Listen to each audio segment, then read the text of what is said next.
Washin',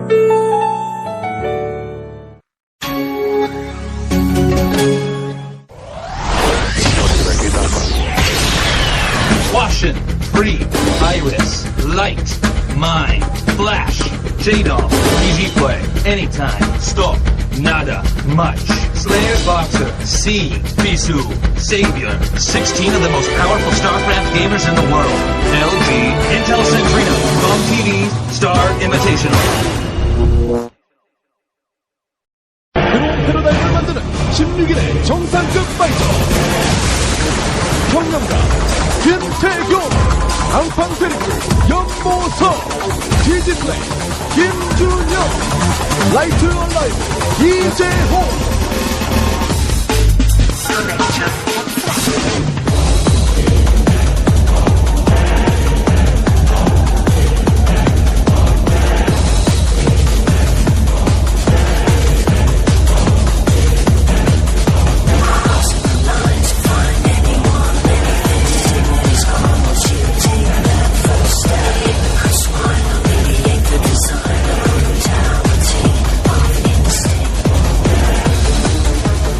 Welcome back to the GOMTV StarCraft Invitational. This is Nick Tasel's plot.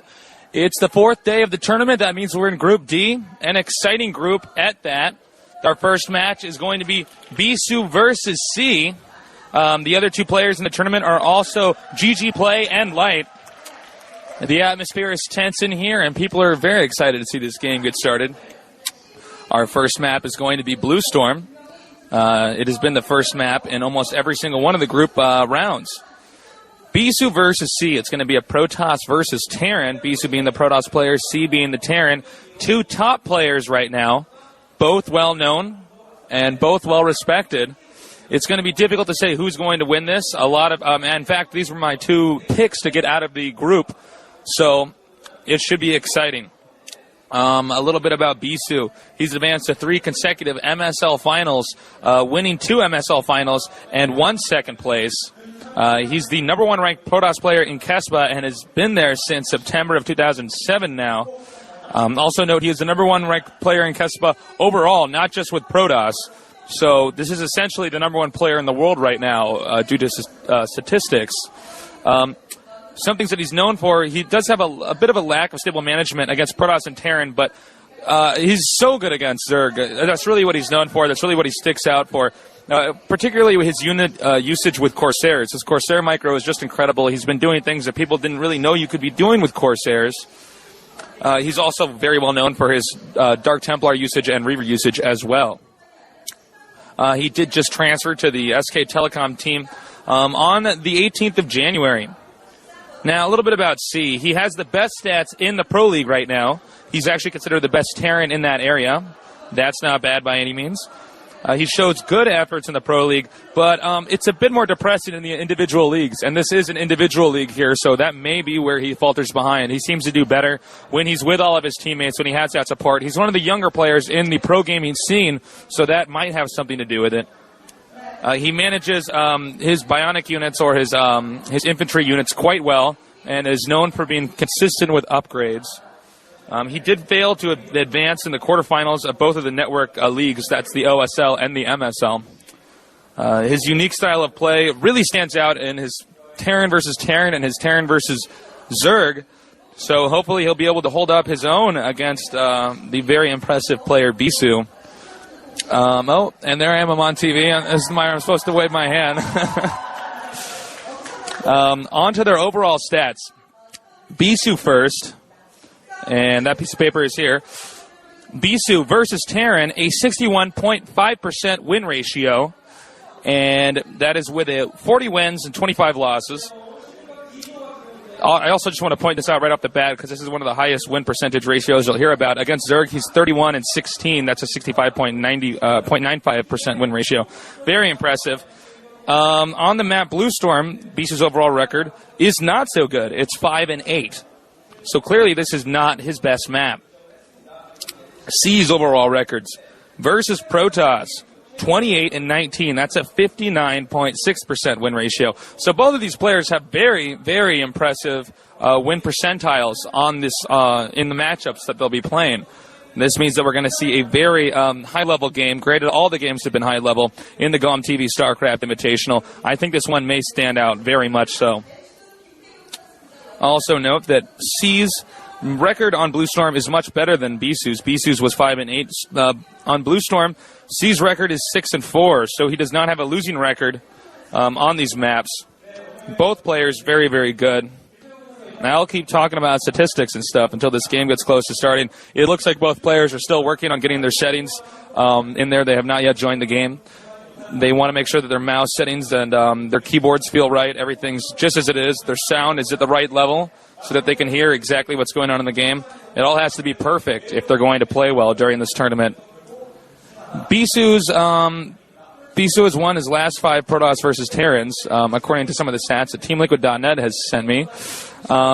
He did go Reaver into Carriers versus Midas on Zodiac. He went Zealots against a 2 proxy Barracks into a Dark Templar drop, and then transitioned into Carriers versus Zelos on Katrina. He went Nexus on 14 into a Dark Templar drop into Arbiters versus Berserker, also known as Iris on Katrina. 1 Great Dragoon into Reavers, then into Carriers versus Zelos on Katrina, and then 1 Gate Dragoon Expo into Reavers, and then transition into Carriers versus Up Magic on Fantasy 2. And there's a shot of him now. He did take a loss versus Zelos previously, when he prevented the gas steal, died in a fast push, or also known as a timing push, 20 minutes into the game before he had his DT tech had settled in, which would have helped him hold that off.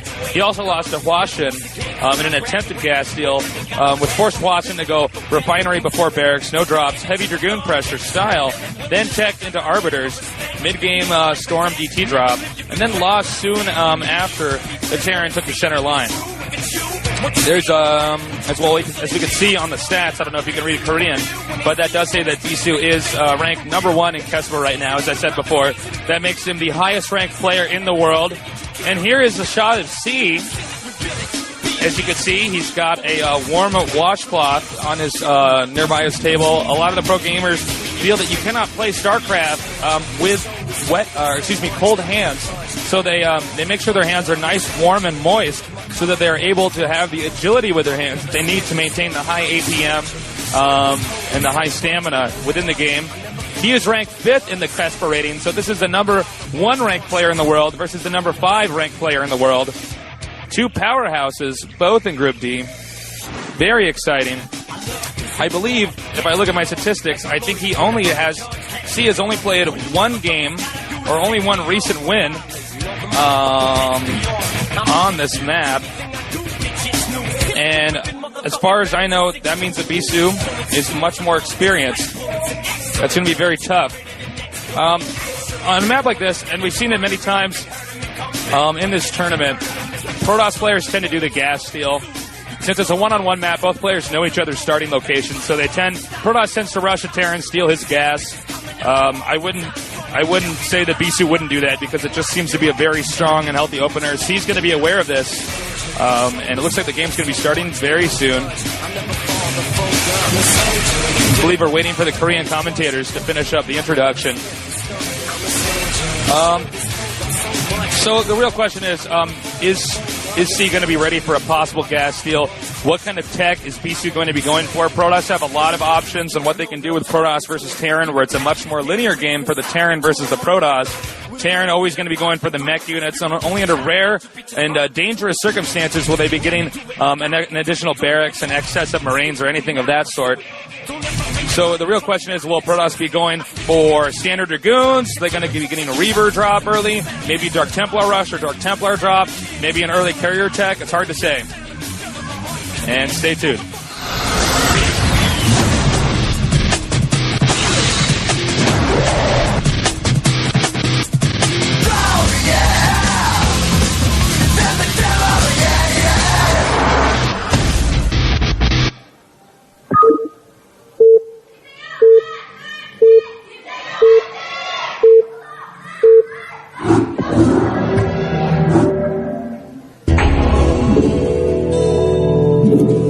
Welcome back.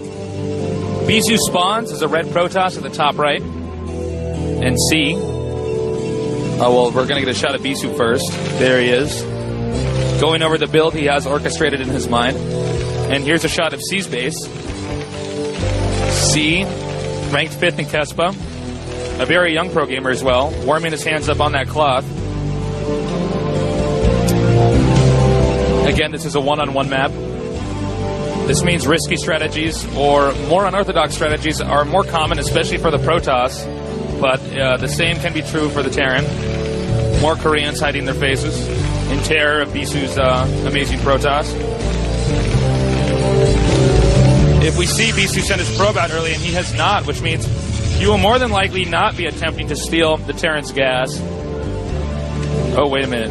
Maybe he will. He's sending the probe out now. Many of the Protoss players I saw playing earlier actually sent the probe out before the pylon had even started. Excuse me. C, with a thumbs down in his picture. Don't know what that's about. I would give him a thumbs up if he's this ranked. He's ranked this highly in Kespa. Gateway about to be produced for the Protoss. This means that if he does manage to steal the Terran's gas early on, he will have to end up getting his own gas geyser behind, and then he'll have to choose whether or not he wants to be getting the probes out earlier and risk a possible rush or what. It looks like, since C did do a wall-off build and Bisu did not send his probe out early enough, he will not be able to pull off the gas steal. He has, however, forced C to take one of his SCVs off of the barracks for the sake of production. Notice how he uses his probe to attack and then move away. I believe he's using the patrol button for that. Many people don't know this, but the hold position button, the patrol button, the attack button, all make many of the units in StarCraft respond slightly differently. Like, for instance, Vulture Bikes will attack slightly quicker if you hit the patrol button. That's how you normally want to micro them if you're trying to kill off somebody's workers, because they respond a little bit faster. Whereas Dragoons, if you're microing them away from an attacking melee unit, you normally use hold position because they do attack a little bit faster with that. Since many times the attack button can cause the Dragoon to bug out and stop moving.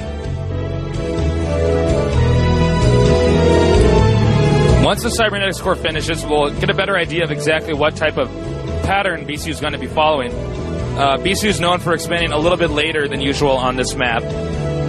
Many Protosses try to get their expansion up early on. He normally waits until he has a second gateway out before he expos.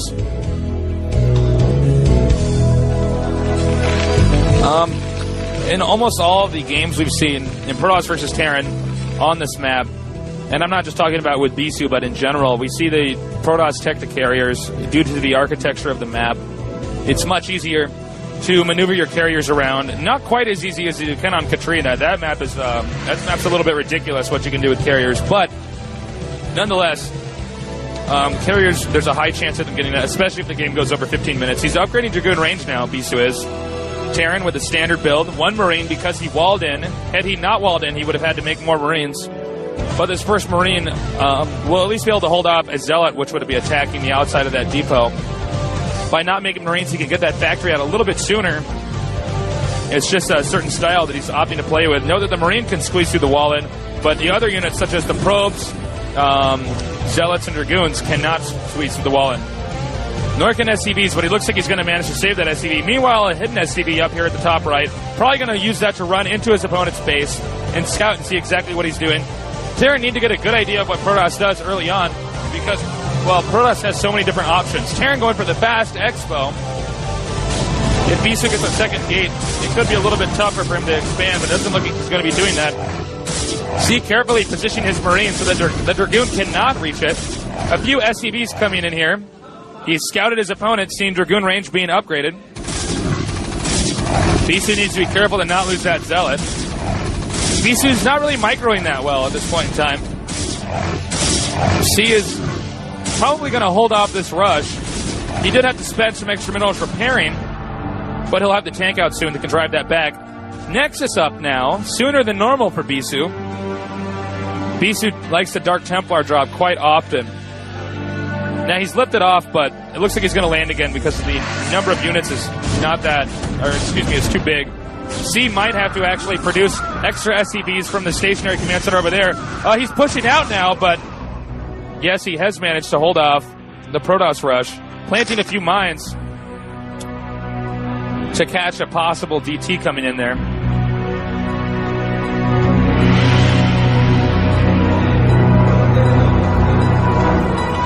C's first game on this map was a loss. Oh, nice move by Bisu, putting the pylon there so that the command center cannot land. Now C sending his SCVs over there. That will be a bit of a waste. But a starport's being made. If Bisu spots the starport, he will respond accordingly. But he has not yet. He did not move the probe. A little bit sloppy by Bisu, but the pylon planted there is pretty helpful. C actually lands his command center a bit off position from the mineral patches due to the location of the pylon. But he was wise enough to not simply let it float. He's now going to use that tank to pick up the pylon, but look at the distance that the SCVs on the bottom have to mine. That will slow him down a little bit.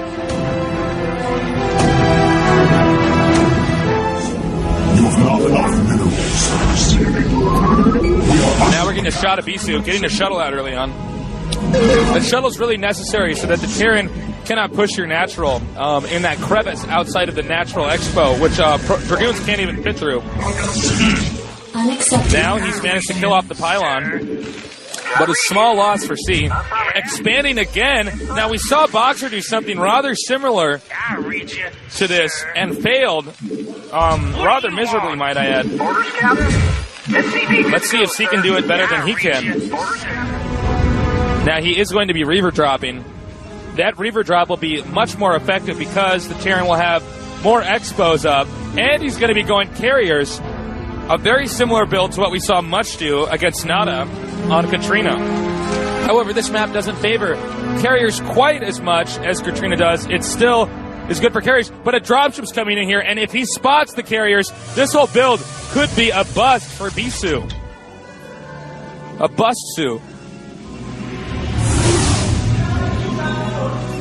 Now he's going to plant these Vulture Bikes back here, just out of range, and Bisu does not have his Dragoons in place, and that means that these Vulture Bikes will be planting mines, getting in the way of the Dragoons, and Bisu is in a very difficult position. He's going to pull his probes out, probably to try to force the Vulture Bikes to not get too far back.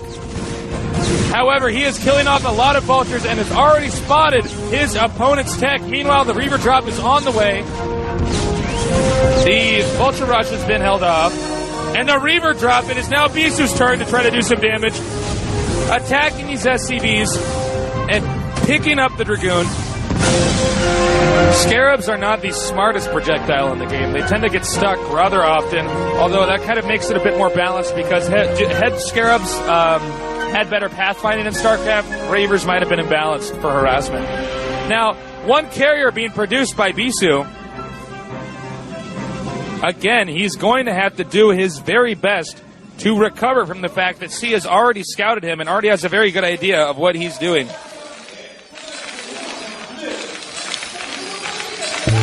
Producing tanks right now and upgrading the armory. 2 armories, a wise decision because Goliaths are what beat carriers, but not just Goliaths, but Goliaths with the upgrades. So he gets 2 of those right away. That means he will be a little bit more vulnerable to harassment early on. However, that doesn't really matter too much because Bisu is going directly for carriers. Also, I see a Wraith out. That'll be used to try to hunt down the shuttle if any further harassment occurs.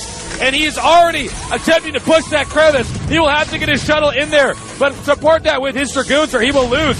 And the Wraith is ready to attack that.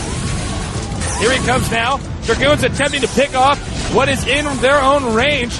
A Dragoon is dropped, but a Reaver will have to do more damage than that.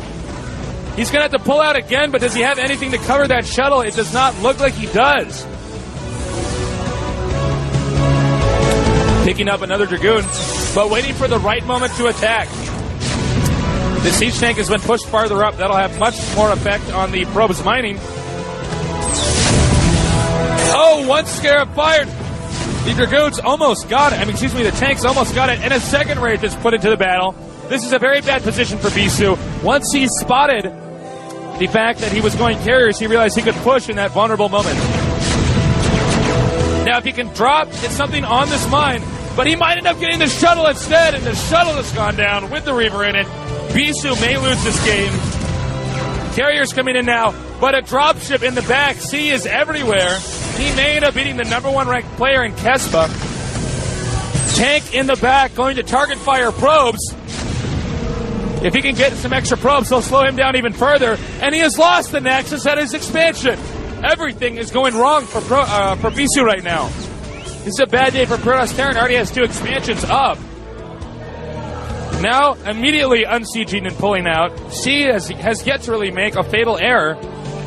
Bisu's errors could fill a book right now.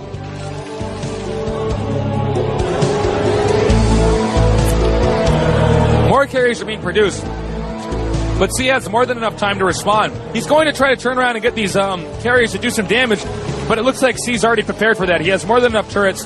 Doesn't look like he has turrets at the expo at the top left, or the expo at the middle left. Bisu's essentially attacking the wrong location. However, C was smart enough to realize that this is the direct path that the carriers would have entered anyways. Doing a nice job. If he can get these 2 carriers up, the Protoss will have to back out. An expansion over there at the top left. A lot of good Terran players tend to expand all over the map once they realize the Protoss has carriers, because the carriers can't be everywhere at once.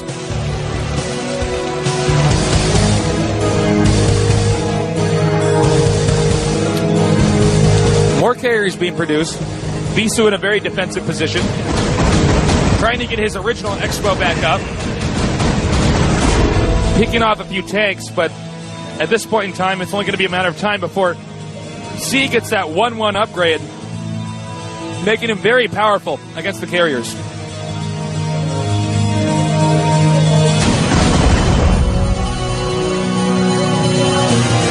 A mine has been planted at the expansion that Bisu would like to be taking. He'll have to take that mine out if he wants to build a Nexus there.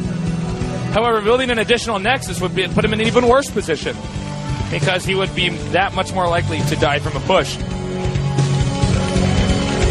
He's expanding all over the maps, he is. Simply because he knows the fleet of carriers have to remain concentrated. If they spread apart, they'll die very easily. And that allows the Terran to take the entire map.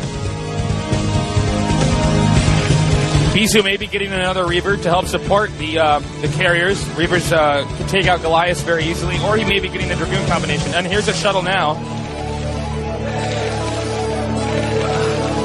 Now he may try to come in here and do some harassment. Terran spotted this and will probably move out and try to counterattack and push Bisu, because he knows, again, the carrier fleet cannot be everywhere, which means if Bisu doesn't turn around and save his base, Bisu will lose the first round of the tournament, picking off these towers with ease. C can easily muster up enough towers to defend his main or an expansion from being taken out. Meanwhile, C is about to put the killing blows on Bisu. This game will end very shortly. This army is just too big. The 1-1 upgrade is complete. That was the trigger for Bisu pushing. And regardless of what Bisu does right now, there's just too much. Terran has too much of the map. Bisu was punished too severely for allowing his starport to be, or excuse me, his Stargate to be spotted. Sieging up, they will be able to pick off that Reaver. Unless Bisu can control his carriers with absolute perfection, he will not be able to save his base. And it looks like the Goliaths are doing so much damage, they just take out the interceptors and GG. Bisu is down 1 game. C is up 1. That will help him out a lot. Bisu is in a bad position at this point in time. He should not have allowed those. He should not have allowed his Stargates to be spotted. But stay tuned. We got another game coming up soon.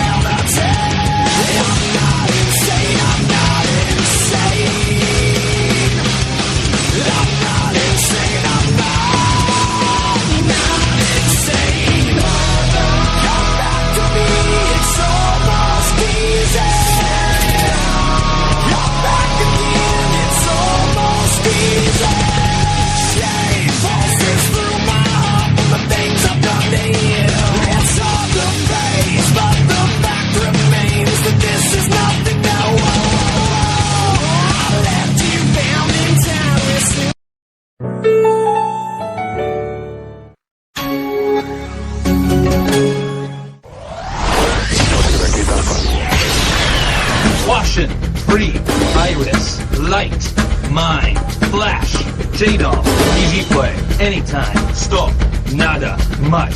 Slayer's Boxer, C, Bisu, Savior, 16 of the most powerful StarCraft gamers in the world. LG, Intel Centrino, GOMTV, Star Invitational.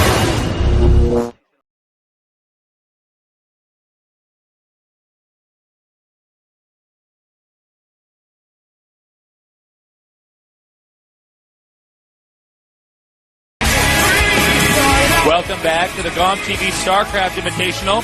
We just got done with our first game. C defeating the #1 ranked player in Kespa, Bisu Shield. I suppose anybody beating Bisu is a bit of an upset, but it's not too surprising with C. He's very talented, very accomplished. Our next game is going to be C versus GGPlay, the only Zerg in the group. And I have to say that I think this is going to turn out to be a very interesting game. C lost a game recently to Jaedong on this map, to a Lurkerling, and I know he did beat Savior as well on this map. C seems to have a very consistent build that he uses repeatedly on this map. One barracks into fast command center. It's a bit safer than the build we saw Boxer do, which was command center then barracks. Obviously, they both got the supply depot in there at some point in time, but it's a bit more of a well-rounded build, it seems. The question is, can it defeat GGPlay? GGPlay has actually only played one game on this map, and it was a loss. Or at least only one Terran versus Zerg on this map, I should say, and that was a loss. So it's going to be a little bit difficult for GGPlay in this case. It looks like he's been able to practice his build, the one build that he will most likely be using on this map. Again, a little bit about C. He has the best stats in the Pro League. Many people consider him the best Terran player there is right now, although he's fairly new in how high ranked he is. He shows a lot of good efforts in the Pro League, but does not have the best stats in the individual league. Here we're getting a shot of GGPlay. He has a lot of fans here today, a very high-ranked Zerg player. He shows, I think, the best part of his game is seen in the second half. He has excellent macro management and multitasking ability as the game progresses. I think he does have a bit of a lack of strategic play, not to put him down, but I think he's more of a by-the-book player. Then again, regardless of that, he's very, very good. He's ranked 13th in Kespa. Not that bad at all. These players in this group are all ranked very high. GGPlay's overall stats, well, let me just give his versus Terran stats. He is 38 and 34 with a 52.8% win ratio. And again, remember, these are all only against other pro gamers, so that's why they're not in the upper 90s, is because these are the best playing against the best. His record on the map, Katrina, is 0-3. Here we're seeing a shot of C. C once again warming his hands up on that cloth. That way he will have the dexterity and the agility he needs to maintain the high APM, which he does have. Taking a look at C's overall stats versus Zerg, a 48 and 22%, or excuse me, a 48 and 22 game record against Zerg, 68.6%. That is his best matchup statistically. It's going to be a very interesting game to see both of these players very good at what they do. But C seems to have a bit more practice on his side. One thing to note about GGPlay, he's also very good at making use of Defiler and Scourge against Terran, which are both critical units in this matchup. So if we can see him get to the late game, or even mid to late game, I think he's going to be very strong. It looks like the game is getting ready to go, so sit back and stay tuned.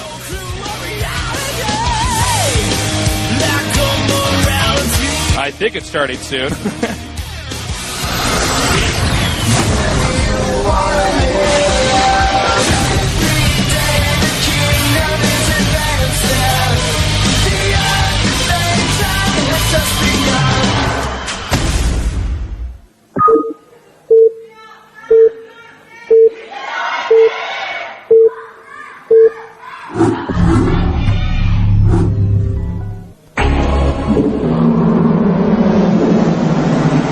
GGPlay versus C.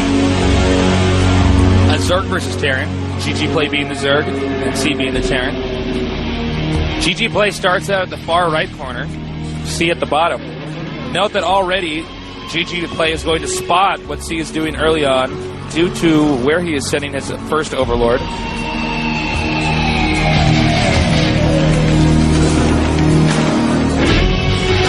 Now, more than likely, C is going to do his one barracks into command center build. That doesn't necessarily mean that that's the only build he will be doing, but at the same time, it's not like I asked my Magic 8-Ball that question. We at least have some evidence to adequately assert that he will most likely be doing that.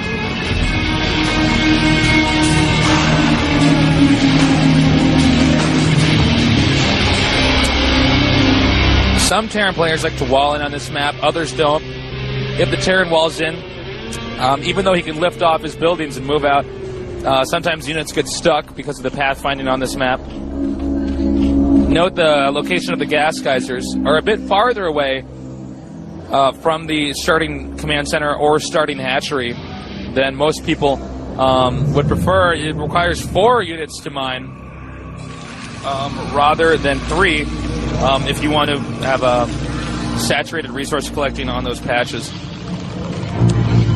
Zerg going hatchery first. Terrans are rarely ever all-in aggressive on this map, because when Terrans want to be super aggressive, they do it when the hatchery is in a location that they can actually rush. And for that reason, many Zerg players even get a 3rd hatchery out. We will see what GGPlay does, but a 3rd hatchery is a high possibility. I've seen Savior do that before.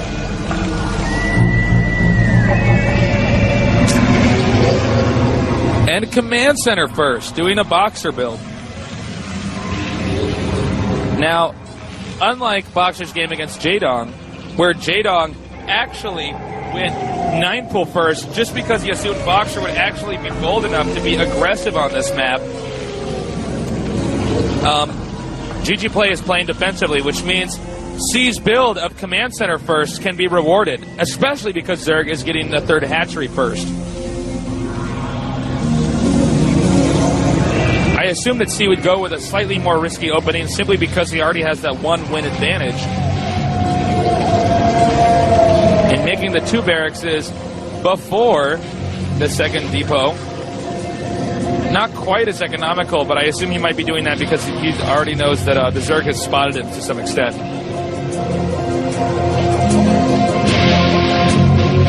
Spawning pool now being constructed. I'm interested in seeing how many drones GGPlay transfers.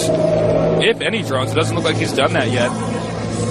Some Zergs transfer drones on here, others don't. It really depends on what type of buildings they're planning on getting next. When transferring drones, you temporarily lose a little bit of minerals that you could have mined. So that's why that happens. Going on to the forums, what people are saying. Representing the number BUS StarCraft followers from Eastfold, Norway. We're juggling school and work this week to catch up as much as possible. Keep up the good work. And thank you, GOMTV. It would be cool to get a shout-out on the air. Shout out to you guys. Thank you. I know what it's like to work and try to follow StarCraft and go to school because I did it for a long time, but it's really worth it, man.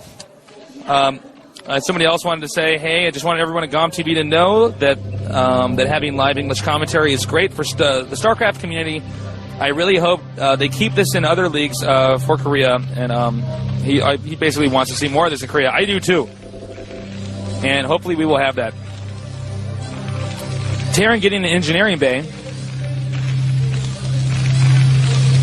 That's going to be used to upgrade the attack, and when that upgrade's finished, that's when we could pretty much guess the Terran will leave, depending on how much damage he takes from possible Mutalisk harassment. Zerg tactically puts the layer back here so that Terran finds out as late as possible whether or not Zerg, or exactly what point in time Zerg's getting the layer tech. Terran now kills off the neutral building outside of his base. And note this was an engineering bay before Academy. That means he feels pretty comfortable. Getting the Academy early on normally indicates that they were a bit more worried about the Mutalisks. Sometimes Fire Bats.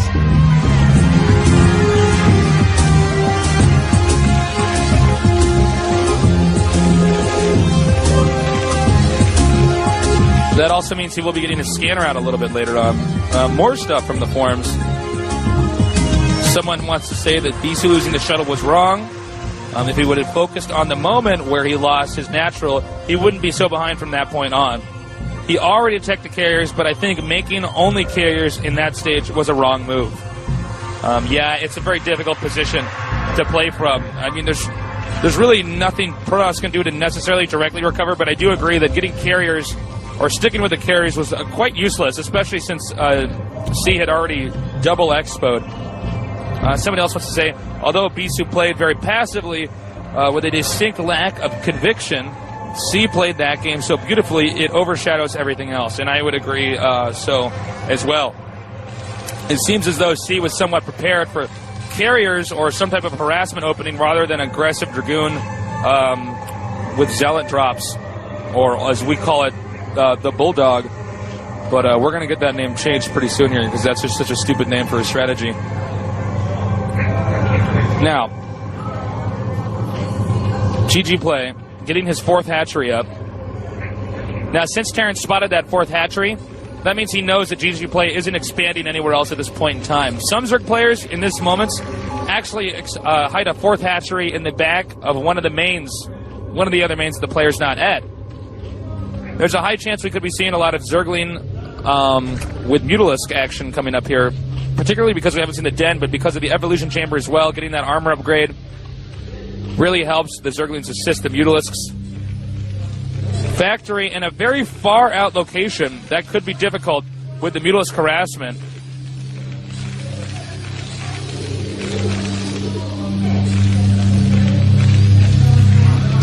Now note, because C's building setup is very spread out, he's having to make additional turrets. Now, it looks as though GGPlay was going to expand a little bit later on, but has now encountered the SCV. But if GGPlay expands again, C would have already predicted this. Mutalisks on the move now. C does not have his upgrades yet. It looks as though C's attempting to play a bit more aggressively because he thinks his opponent might be expanding somewhere else since he's already spotted that scouting drone.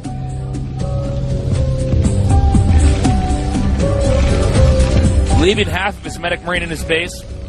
Oh! No! He almost lost the drone. That could have been really bad. Had he lost the drone, it would have been very bad. But look, C has just scanned the hive, which is now morphing, which is an indicator that, oh, bad news for GGPlay, losing that Mutalisk. At this point in time, C is more than likely to push sooner rather than later because he knows the hive is morphing. When Zerg enters the hive tech, they're very, very dangerous. Defilers particularly so, but Ultralisks are as well, as our Guardians. Now moving in and picking up these turrets. By the way, if anybody knows the word, if there's any type of particular word for when Zergs micro these Mutalisks, because I know there's one in Korean, but there is not one in English, please post on the forums so I can improve my StarCraft lexicon. All right. Looks like at this point in time, GGPlay is doing a lot of damage to these Marines. That's going to hurt GGPlay's push later on. The +1 upgrade is done for the Marines. And, oh wow, 2 engineering bays. He wants to have strong infantry. But 2 evolution chambers for the Zerg. Is he going to get that greater spire? It's not clear. This location in which GGPlay has expanded to is the most difficult location for the Terran to reach. It's so incredibly difficult that the farther Terran goes out in that direction, the more dangerous of a position he's in. Zerg Carapace upgraded to counteract the +1 Marine upgrade.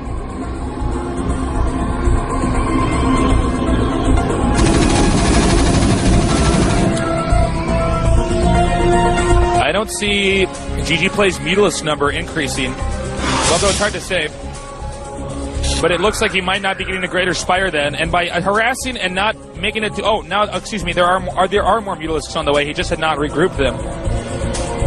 Nidus Canal. Very smart move. He'll use that Nidus Canal to support his expansion at the far top left. Now, the location of those buildings are very vulnerable to Mutalisk harassment, but it looks like C's going to run up here and attempt to take out this expansion. If he doesn't get the Nidus Canal up there in time, he will lose that expansion. It does not even look like he's very preoccupied with noticing that. I don't know what's going on with C's units. They're getting split up. I think he's distracted or something. Once again, GGPlay picking up turrets. And he's going to go for an assassination on this vessel. Assassinating the vessel will make the Defilers incredibly strong for when the Terran attempts to do a very dangerous push, but GGPlay has sacked his hatchery for the vessel assassination.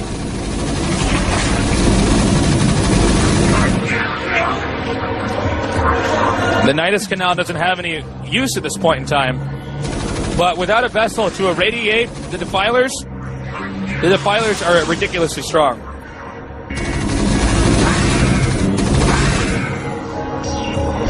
A very heavy amount of medic marine. We did not see very many tanks. Actually, I don't think we have seen a tank yet. It means he's going to be doing the SK Terran. I was informed by somebody on the forums that the SK Terran actually was not from the team SK.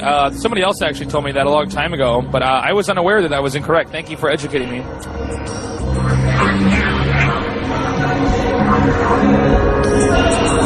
Now he's going to try to intercept this group of Marines. They do not have a medic with him, so they will die very easily. But at this point, you know, there's really not much that Terran could do with those anyways. It's almost impossible to get them to regroup. No Firebats in this group, which means they're going to be very vulnerable to Zerglings, but he's irradiated that one group. He's going to move up here, and now Firebats have joined his army. C has a very strong army. Scourge coming in here. But is he going to get it? Yes, he does. GGPlay showing off that excellent Scourge usage. And Ultralisks have now stepped up. However, C's army is very, very big. It'll be very difficult. Okay, and the other expansion of GGPlay that he's attempting to set up is being taken out now. C knows that all he has to do is make sure that no expansions are set up for the Zerg, and eventually GGPlay will out-macro him. He's going to irradiate these Ultralisks. He needs to move the Ultralisk away from the group. They're on hold position right now. Now he's going to rush in and attack. GGPlay has to do something fast, and this army is not big enough for the army of C. He may be killed in a few minutes here.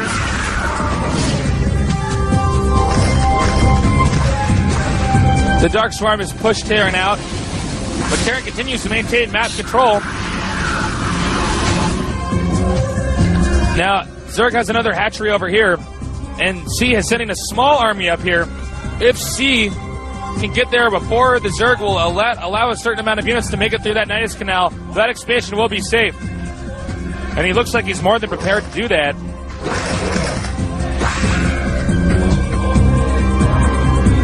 Terran now setting up a new expansion, feeling safe because he's hauled off of so many of the Zerg's expos.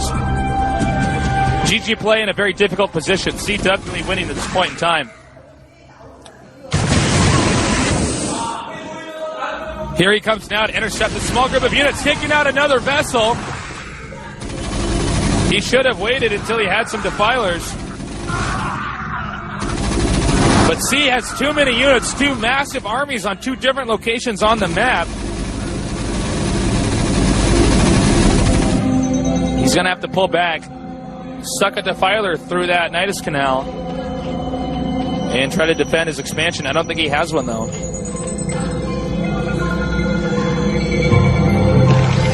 One armor, two attack for the Medic Marine with the Firebat here or there. Defiler's now out. But it looks like there's too much pressure in too many different areas. And with these Firebats and hold position on these Ultralisks, picking off a few units. But these Marines are rather strong, so he has to be very careful with how he controls those Ultralisks. Dark swarming again to drive back a few more Marines. Here they've come now. It looks like the Ultralisks will manage to hold this off, especially with Dark Swarm in the way.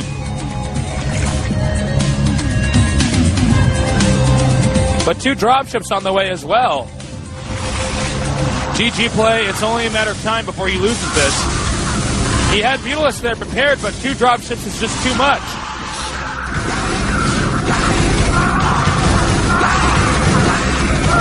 Oh, hey, shout out to all the players at Harvey Mudd College. My brother goes to that university. What's up, guys? And shout out to Apollo, the Ace Tourney. Oh, excuse me, the Ace Tourney. Thank you, GOMTV, and you're awesome. The English commentary has made competitive StarCraft fun to watch. I'm glad. I'm happy to hear that. Now, back to this game. How in the hell can GGPlay come back and win this? It's difficult to say. There's so many barrackses and supply depots to support those barrackses. Taking a look at GGPlay, he has what? He has 76 food. That is awful. That is terrible. That means he is very, very behind this game. Rarely do we get to have a glimpse at exactly what the players see on the screen, but if we could probably get a shot of C's coming up next, I would bet he's very high. He's at 153 food, so he is absolutely out macroing all these players. Wow, and he is double queuing like hell on those barrackses, but it's easy to do. His money count is still reasonably low. And his dropship sneaking over here at the top left. Note he puts those Ultralisks on hold position simply because the Medic Marine can't ever enter that area. Now here come the Ultralisk spotting that, but he could... Whoop! Stimming and picking up before he realized the Ultralisks were low on hit points, giving GGPlay more time to actually save this expansion.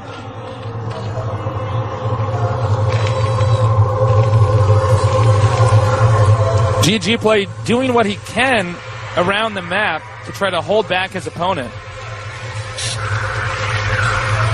But C seems to be everywhere at this point in time.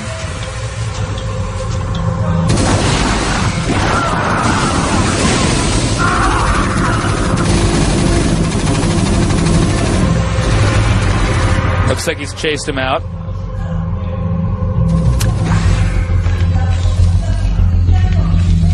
At this point, all C has to do is maintain control and keep harassing like this. Oh, but here comes the score. He's going to take out that vessel. Failed harassment by C. But this Ultralisk does not have the support of the Zerglings. It's only a matter of time before C swallows up the rest of his opponent's units. Because C has so many units. He's going to try to take out that Nidus Canal. He takes that out. That means that GGPlay will not be able to reinforce that expansion, making dropships a very viable option, or a slow, long walk over to that base could even work. He's already rebuilding the Nidus Canal now. C, once again, going to pin 2 units in 2 different locations, irradiating everything. Without those Ultralisks, the Zerg don't have much else to do, especially if the Terran puts Firebats in their army.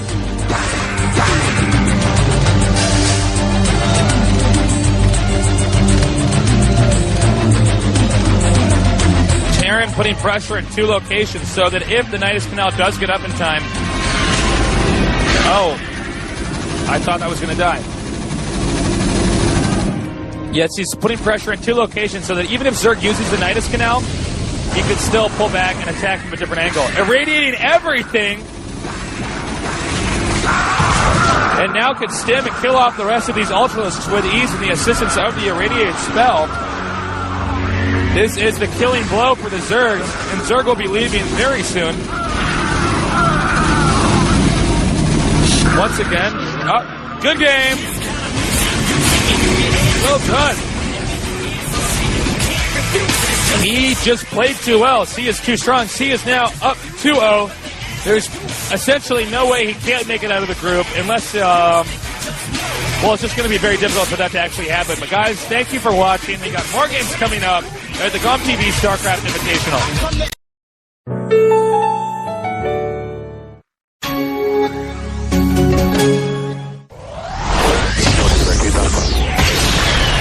Washin', Free, Iris, Light, Mine, Flash, J-Doll, GGPlay, Anytime, Stop, Nada, Much, Slayer's Boxer, C, Bisu, Savior, 16 of the most powerful StarCraft gamers in the world, LG, Intel Centrino, GOMTV, Star Invitational.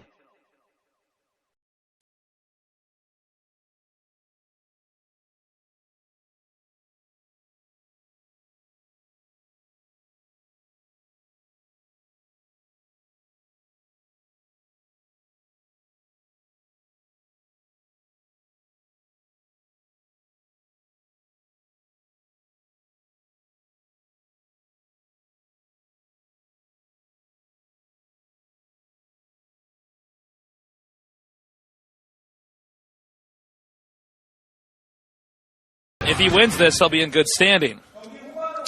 Again, this is GGPlay versus Light on Blue Storm. The map we saw, Bisu versus C. And again, to recap that last game a little bit, with GGPlay versus C, GGPlay versus C. Really interesting game. C went for a build that he has not normally done, perhaps because GGPlay had been studying his style. Pro gamers are required to study a lot of the VODs of their opponents before they play them to try to figure out how to adapt to play properly. It looks like GGPlay went for a 3-hatch opening, which I'm a little bit surprised at. However, it looked like C instead went for a fast command center, which really favored his macro game early on and never let GGPlay get that far along. Really gave him a favor in that match because GGPlay wasn't able to show off his excellent late-game skills, although we did see some excellent defiler and scourge usage. There's a picture of Light, ranked 9th right now. Light, obviously an excellent strong player. He has strength in the play-by-play book of the game. His standard builds are very, very strong. He prefers to play, I think, a straight-up game versus an overly complicated one. He has no real particular weakness. And actually, surprisingly, much like GGPlay, if the game gets past mid-game, he rarely ever loses. So here we have two late-game giants about to face each other. And I'm excited to see what's going to happen. Just to repeat some things about GGPlay, he's not the strongest strategic player, although he's very, very good. Shows best management in the later half of the game among other Zerg players, and has excellent defiler and scourge usage. He is also a victim of the Star League winner Jinx, which means... hold on, I'll tell you later. Knock him down. Knock him down. Shut him down. Shut him down. Knock him down. Knock him down. Shut him down. Come on. Shut him down.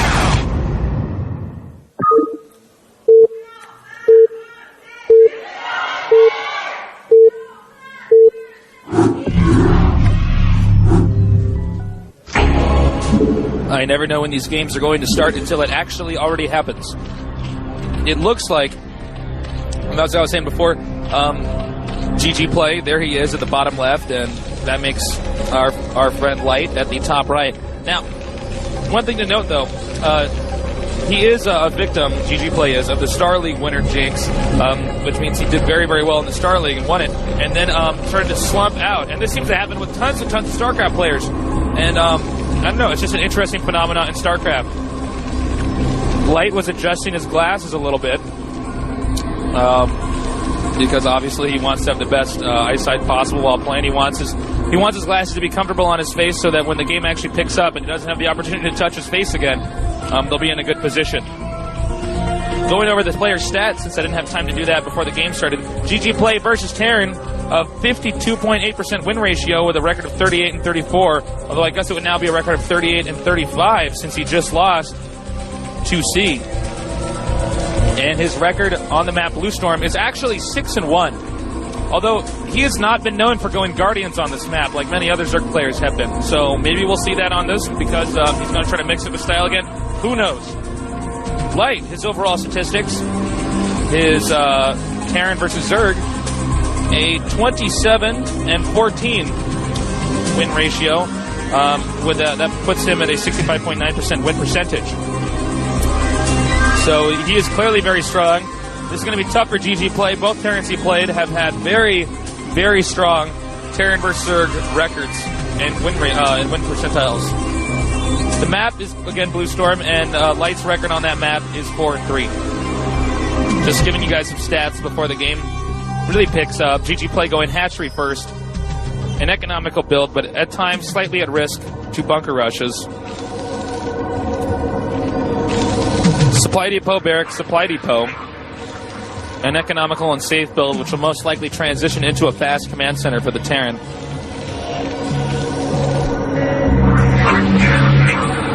Now, Terran has scouted the early hatchery, and he will spawn accordingly. Oh, hey, shout out to all the StarCraft players at Stanford.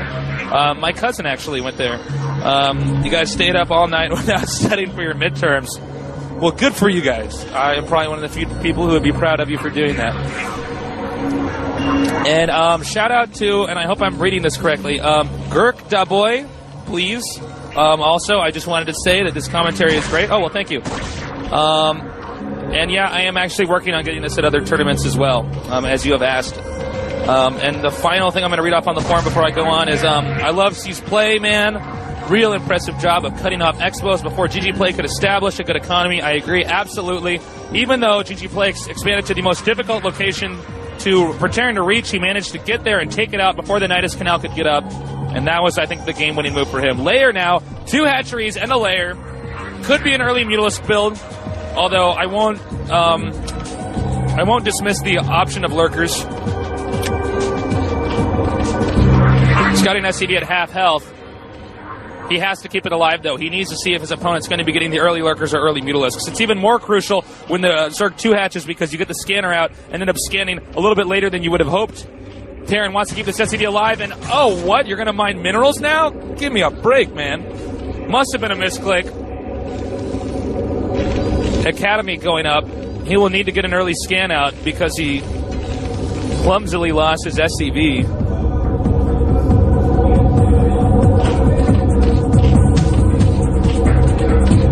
GGPlay seems to be a player who rarely transfers lots of drones to his expansion.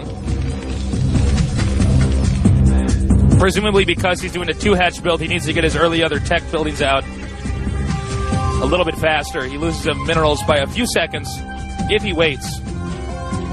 Zerg Spire. Mutalisk harassment.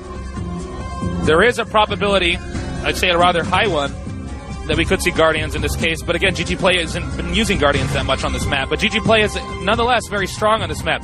Now, he does not want to let the Terran get in and spot his base. That's why he's upgraded Zergling speed, which will make it an almost impossible procedure for the Terran to sneak an SCV in there.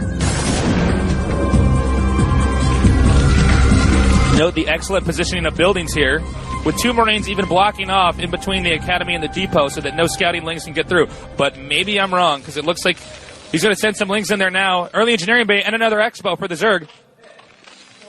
Saving up larva probably at this moment. They usually do it when the Spire's about halfway complete to get a few extra mutas in there. Excuse me, so that they can get 3 Mutalisks when it completes. Upgrading Stim now. An engineering bay almost done. He'll be upgrading the TAC at that moment. And right as it finishes, the upgrade starts. Just shows you how good the timing of players at this caliber are. The 3rd larva will pop out of that layer in no time, and he will then have 6 Mutalisks. And is he going to expand again? I would assume so, because there's a drone sitting there. I'd have to be a genius to figure that one out, but I'm just surprised that he would be expanding again, and he is, if you look on the minimap, essentially going to be using these Mutalisks to do a heavy amount of harassment while he can build up enough drones to then have a very strong late-game advantage against the Terran player Flash. But if Flash can manage to push out of his base, GGPlay will be hopeless against it. However, if he can use the Mutalisk to keep the Terran trapped inside of his base, GGPlay could develop a very powerful economy, especially if he only pumps drones from the new expansion hatcheries and only pumps Mutalisks from the 2 hatcheries at his natural expo and his main. Putting the turret or tower, turrets up there first. Now, he will be doing some main harassment. GGPlay aware that most Terrans put the turrets up there first at the expo.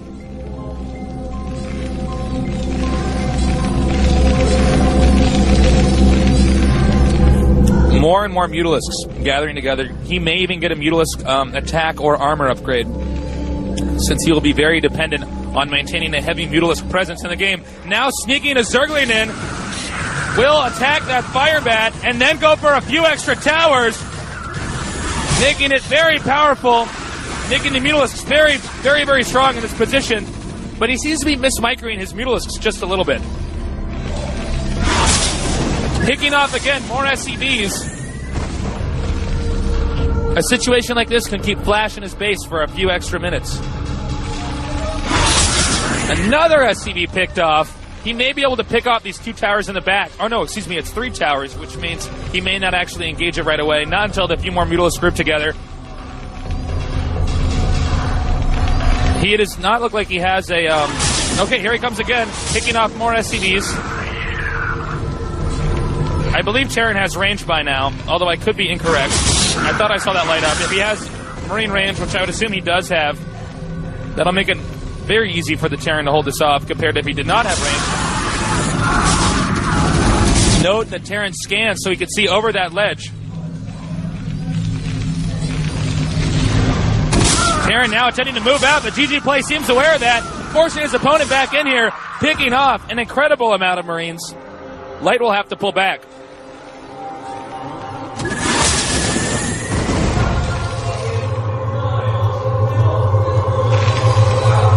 Now he's going to go in for the two turrets. He can pick off these turrets with ease.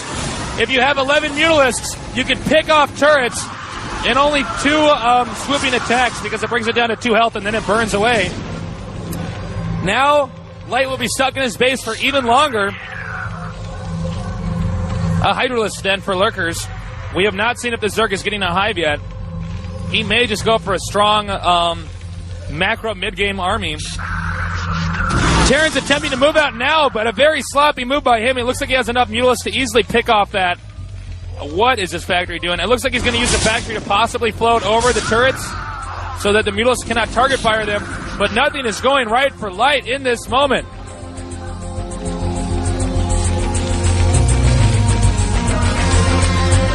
Now, once again, moving in and picking off more SCVs, taking out this turret, which will burn down because it was dropped at 2 health. He now has 2 control groups of Mutalisks. He's never really showing both of them at the same time, so the Terran doesn't actually think that the Mutalisk numbers are growing.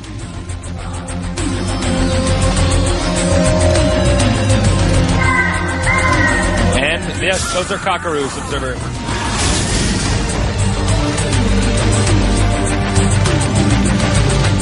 The Terran probably is unaware that Zerg has expanded this rapidly. And will now have a sizable amount of Lurkers coming up. And the Queen's Nest coming up, that means a Hive Tech, which could mean Guardians. Obviously Defilers and Ultralisks if he can get that 4th gas expo up.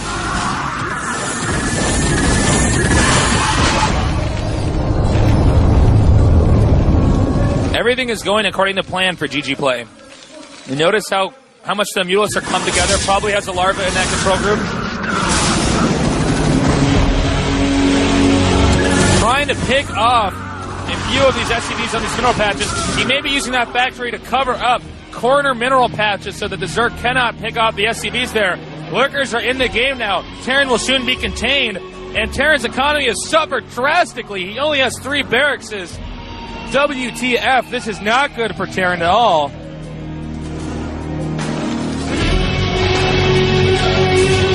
He can now position a few Lurkers here and then continue to pick off these turrets. This entire game has been centered around Terran attempting to hold off the continuing and ongoing harassment. But now Light has moved into some Lurkers! Light is stuck in his base. GGPlay is proving that despite his crappy game last time, he could still put up an incredible fight. Now picking off SCVs while the Lurker takes out the turret. This is a very bad position for Light. He should have gotten those vessels out a little bit faster, gotten some Irradiate. That could have nullified the Mutalisk harassment. Since Mutalisks are clumped together via an Overlord selection in the group or a Larva selection in the group, that makes them very, very weak against Irradiate. Oh!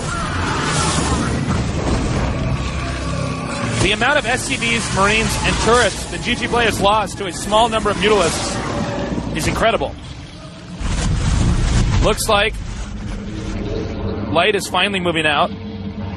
But will this army be enough for the ungodly amount of units that GGPlay has mustered up?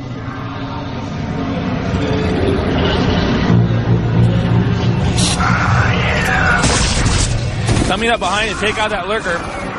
But it may be bad for him because he's going to have to pull back even further now. Irradiating those Mutalisks, but it does not matter. He even floats it over the rest of those Marines to deal a little bit more damage. Wow. GGPlay is just dominating this game. He has never been behind once. Everything has gone according to plan. Medics. Poor medics.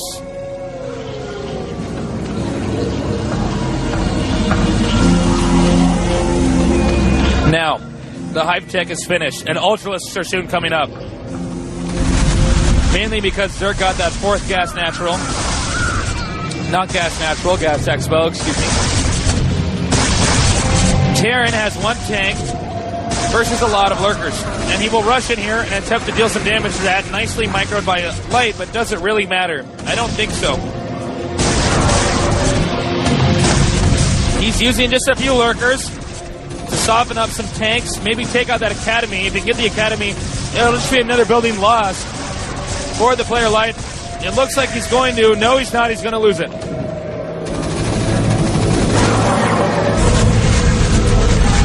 Now again, all GGPlay is doing is using a few lurkers to hold him back while he musters up a lot of units, as we can just see here.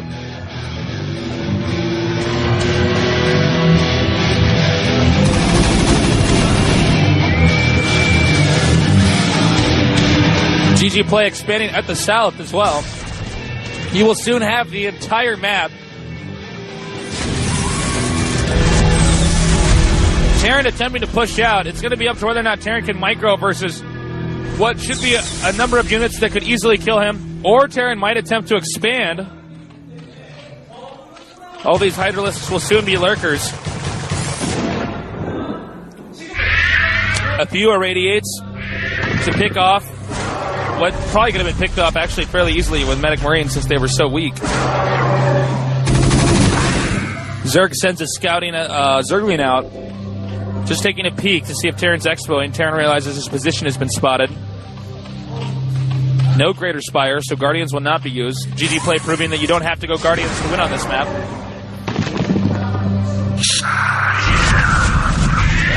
Irradiating that lurker. Attempting to move out now, but GGPlay is playing with the utmost caution because he knows that all he has to do is take out this small army. He may even lure him farther into the center, but instead he counterattacks with Zerglings inside of his opponent's base. Very nice move. This will pull Terran all the way back, allowing GGPlay to get up those 2 expos to a very healthy state. Taking out SCVs, rushing into the back. GGPlay now rebuilding an even bigger army, and it will be impossible for him to recover. This is so bad for Light. Yeah. And now he has enough Ultralisks to finish his opponent off. Nice move by GGPlay. A GGPlay, if you will.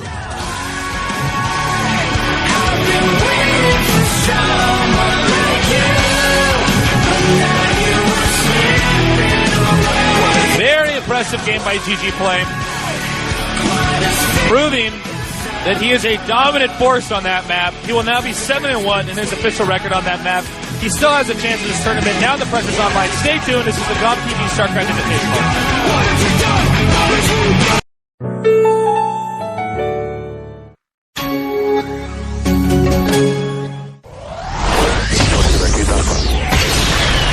Caution, Free, Iris, Light, Mine, Flash, J-Dom, GGPlay, Anytime, Stop, Nada, Much, Slayer's Boxer, C, Bisu, Savior, 16 of the most powerful StarCraft gamers in the world, LG, Intel Centrino, GOMTV, Star Invitational.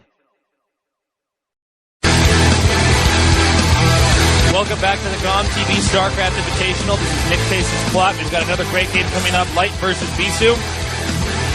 An exciting match, and one that I've been looking forward to. A game on Katrina. But a quick update on the tournament. GGPlay is 1-1, still has a strong chance of making it out of here. Bisu down 0-1, and Light Alive down 0-1. The loser of this game will most likely not make it out. C in a comfortable position of 2-0. I also was notified on the forums that I accidentally called Light Flash. My bad, guys. I just got done. I don't know, for some reason. I don't know how that happens. My apologies. Moving on, though. Oh, and I saw some people were asking about my shirt. This is the only shirt they have in the wardrobe that actually fits me. So that's why I'm wearing it. But they do clean it every day, which is good. So on to this match. Bisu versus Light. Bisu, the #1 ranked player in Kespa, who did just lose to C in his group, a powerhouse in the matchups Protoss versus Zerg. Not always as consistent in his Protoss versus Terran or his Protoss versus Protoss, but regardless, still very, very strong in them. He would not be number one otherwise. He's advanced to 3 consecutive MSL finals, winning 2 of those, and obviously placing second in the other one. He has a lack, he has the most games, he has the highest win percentage right now in the individual league of 2007, but for some reason does poorly in the Pro League, which is interesting because it's kind of the opposite of what we see with C. And he also just recently transferred to SK Telecom, as you can see on his shirt. Light Alive, a member of NBC Hero, and apparently he has athlete's foot, according to his shirt. GGPlay, a player who's very strong late game. If I can pull up both the players' stats. Bisu's overall versus Zerg, a whopping 65.9% win ratio and 31-16 all-time record. Very impressive. His record on Katrina is 0-1. So he has not really had that much experience on this map yet. Moving on to GGPlay, I can see that his overall record versus Protoss is 21-19 and 52.5% win ratio. And his record on Katrina is, again, 0-3. It might be 0-4 now that he lost those games. Looking at what people are saying on the forum, I want GGPlay to win. I need more Zerg in this tournament. It is too Terran heavy, and that may be changing next time. You guys want to shout out all the StarCraft players at Duke University? That's 5 ammo there. I wonder if Noni is watching with you guys. Top American Protoss player. Somebody asking about me calling Light Flash. Again, my apologies. GGPlay is just playing cat and mouse at this point in time, referring to the game previously, owning it up with just pure cracklings. Cracklings is the nickname, of course, for Zerglings upgraded with the adrenal glands.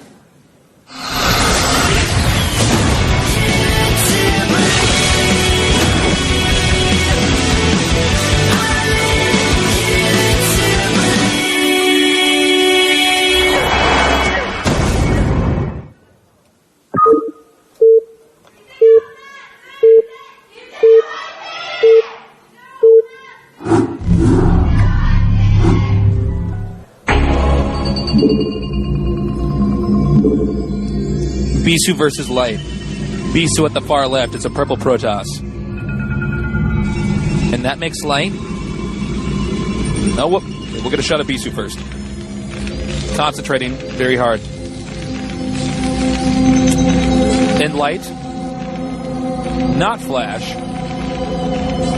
is at the south, making Bisu's main vulnerable to drops in these positions. Especially the location of his main, which also holds his expo. Oh, and also on the forums, I wanted to give a shout out to, and I hope I don't misread your name, this handwriting, I can't quite read it, but I believe the name is X22 Pylon. Happy 17th birthday. Or if your birthday's tomorrow, I don't know what time it is where you are, but cheers to you.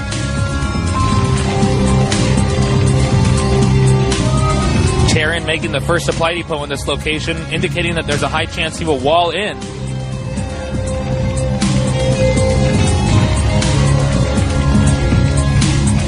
Protoss more than likely going to go fast Nexus.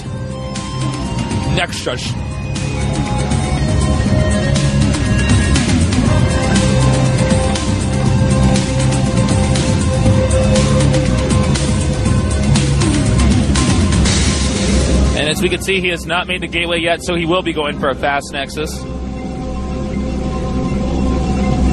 I have seen some Terrans go for the early command center just because Protoss so often do go for the fast Nexus. Fast Nexus is a very flexible and strong macro build. You can still tech to almost anything you would want, such as early Dragoons, or you can go for Dark Templars or Dark Templar drops. I have seen some people who just get a few Dragoons and then tech right to carriers. And he will go for fast command center as well. A risky move, but one that will pay off, because in this position, Bisu's build complements this fast command center. Had the Protoss gone for an early gateway build or done something aggressive like we saw Much do against Nada, Terran would lose immediately, just as Boxer lost to J-Dom. This map heavily favors Protoss against Terran, so Light is in a very difficult position.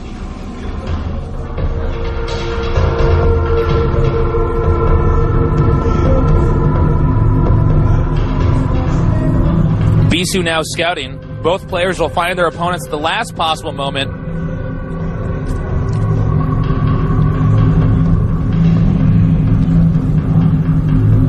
I'm curious to see if Light will be getting an early starport or early armories. But more than likely, the Terran will not do any type of standard timing push. It just seems to be rather unpopular on this map. If Bisu gets his Dragoon out in time, Light may be in the dark, there's no pun intended there, about what Bisu's actually doing. Since scouting is everything in this game, transferring exactly 4 SCVs. If you ever want to copy these pro gamers' builds, always copy how many SCVs they transfer to their expos. Normally that's an indicator that he's not going to be getting an early refinery at his expansion because he's not transferring that many SCVs, meaning he wants a heavy concentration of them on the minerals. A bunker outside of the wall-in. Protoss will not get an idea of what Terran's doing, but will instead have to judge off of why he's making the bunker, as well as how many Marines he can see.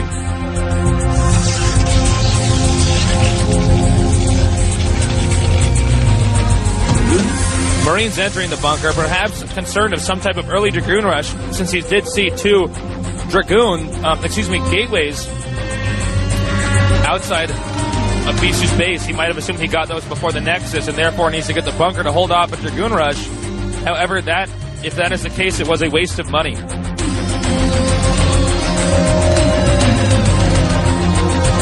Hey, shout out to the University of Envy, which I would soon be Nevada and Reno. StarCraft players, what's up, guys? And shout out to Jen GZ, a friend of his who has cancer. I hope you get better, man. And just someone just checking in from the Netherlands. And I'm glad you guys are all in here watching some English commentary. The bunker will drive out the Zealot.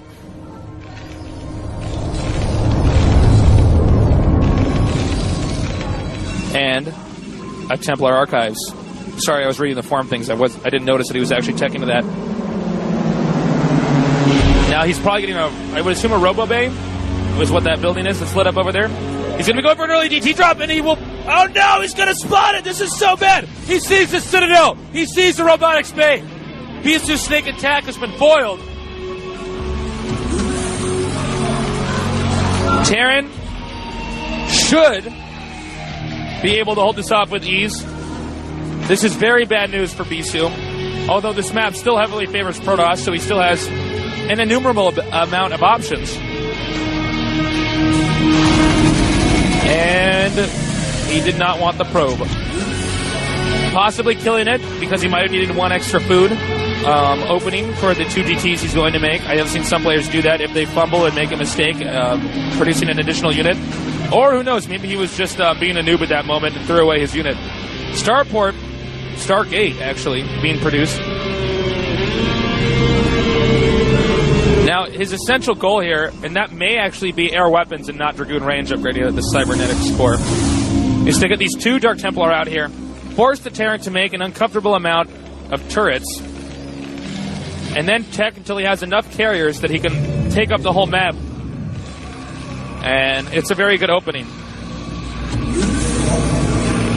Now he's carefully positioning turrets in crucial points in his base. Terran doesn't want to make too many turrets because that'll put his economy behind, but he wants to make just enough so that he can be 100% safe from any type of rush. Here he comes now, in between 2 turrets, going to have to back off. No more shields on that shuttle. Any extra damage he takes will be very bad for him. He will now be able to attack this area as well with the scanner, suddenly realizing where he is. picking them up. Bisu proving that he is excellent with DT drops. Observers moving out. Oh, excuse me, he's going to be getting Arbiters. So the DT tech transitioning directly into Arbiters. We've seen so many carriers on this map, but we will have to see what his Arbiters can do. Possible early recall or a possible number of stasises. That really makes the Terran mid-game push useless, as you can freeze his army and then take out the rest.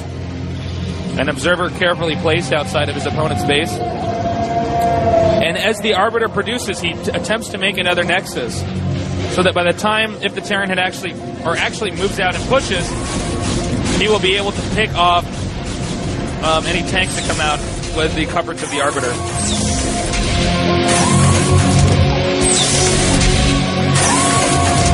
And a command center for the Terran. Terran perhaps assuming the carriers are on the way already, but an Arbiter is what's actually being made. This really proves that Katrina is a map that Protoss can tech so rapidly on that it's something most people are probably just not comfortable with. Most of the time, getting carriers and Arbiters is very difficult for Protoss. While it is very good, there's so much room to mess up.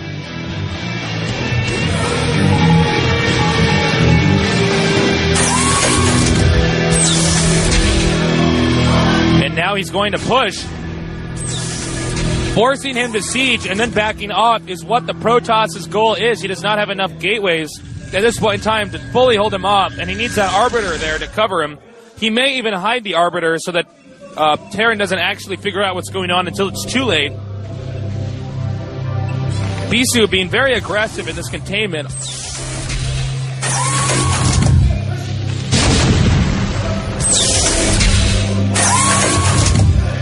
Light carefully sieging and unsieging.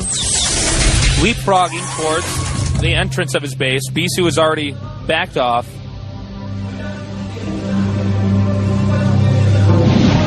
And now the Arbiter comes into play. Either upgrading recall or stasis. I would assume stasis.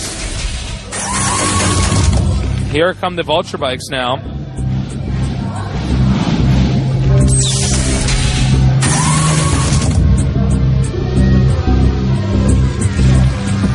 More macro from Light.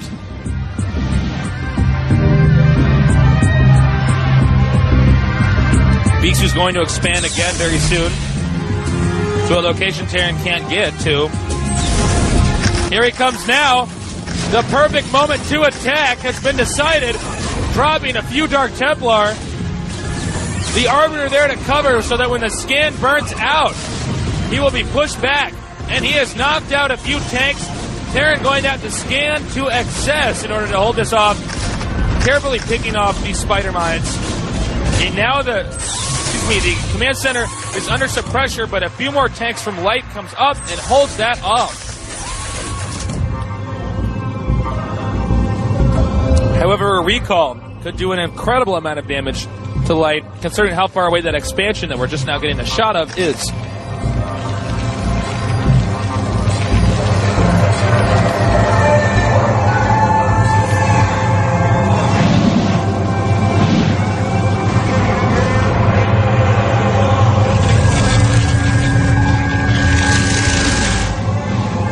Scanning around the map, he wants to find that other expo. He knows at this point Protoss will expo again because Protoss must always be at least one expansion ahead of the Terran.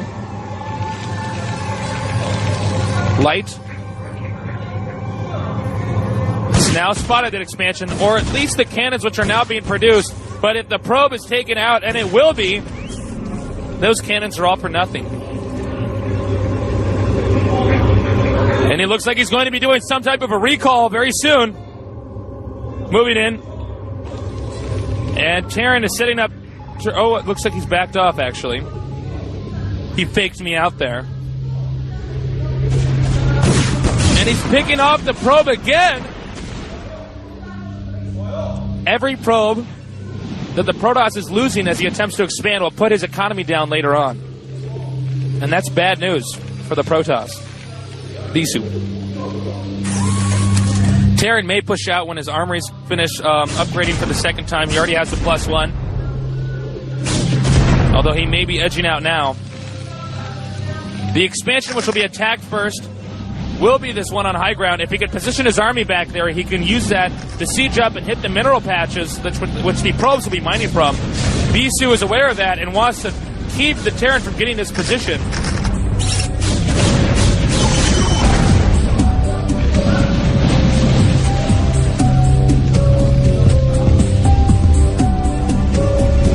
Excuse me, I gotta drink my water.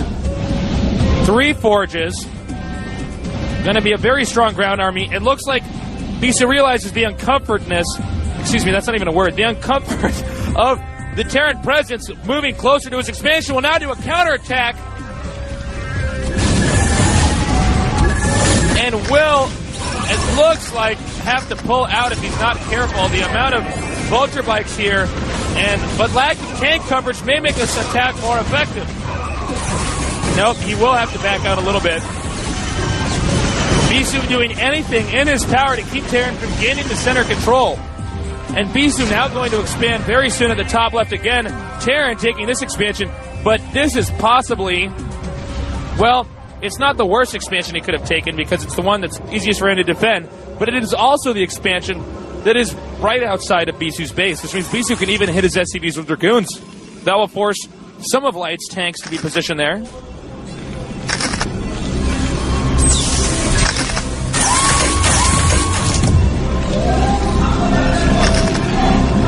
More and more tanks moving in, and he has gained that center position, so he will recall and force the Terran to possibly move back, but this is not a good recall, losing the Arbiter, and those are probably not enough Dragoons to do any sort of damage.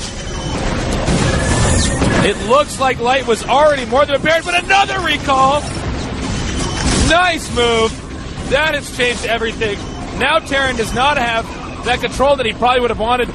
Protoss now moves in and takes out the Terran expansion in the middle left, but these tanks still have an incredible presence on the map. And it looks like with the multitude of vulture bikes that Light has access to, he is able to recover from this recall. Protoss has already lost this expansion. Light should probably unsiege at this point in time and back out before Bisu takes over that area, although it's not clear because we have not gotten a good shot of how many units Bisu has. I would expect another recall very soon here from the Protoss to keep the Terran from pushing that location. Oh, but here it comes now, actually. And he's going to recall again! And I don't even know if that was 2 recalls or 1 because they happened so fast, but judging from the unit size in that recall, that was 2. Once again, going to keep the Terran back so Bisu can recover, expand at the top left. Now lifting the command center. Light has to do everything in his power to recover here. He does have the position over the factories, making it difficult for Terran units to come out, and he recalls again! Bisu, the master of recall, has pretty much brought his entire army into his opponent's base. This is buying enough time for the Protoss to get up those other 2 expansions on the minimap at the top left. Bear in mind that the units that Light is bringing back are the only units that he has that are not coming out of those factories. Anything he picks up then will not be able to assist in the factory recovery. The rest of those units will have to be coming out of the factory directly, and as you can see, it's very difficult for those units to get in a good position to fight off the Protoss forces. Bisu now driving out these units, and he may even go over a mine! Oh. The Zealot actually went after the mine, not the smartest Zealot in the game, but that's okay, because Bisu might be the smartest player.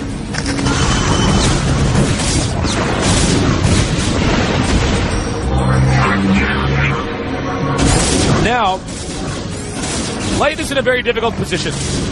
And then we may see another recall actually even here, doing even more damage. But oh man, Mines barely not taking out all of those units, or barely taking out all those units. Fortunately, he managed to pick them off.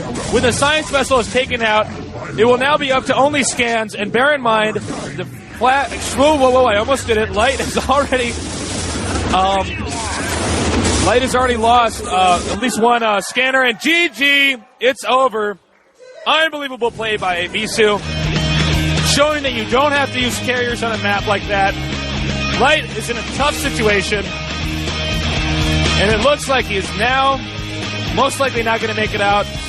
Bisu still has a chance. Stay tuned, guys, and thanks for watching.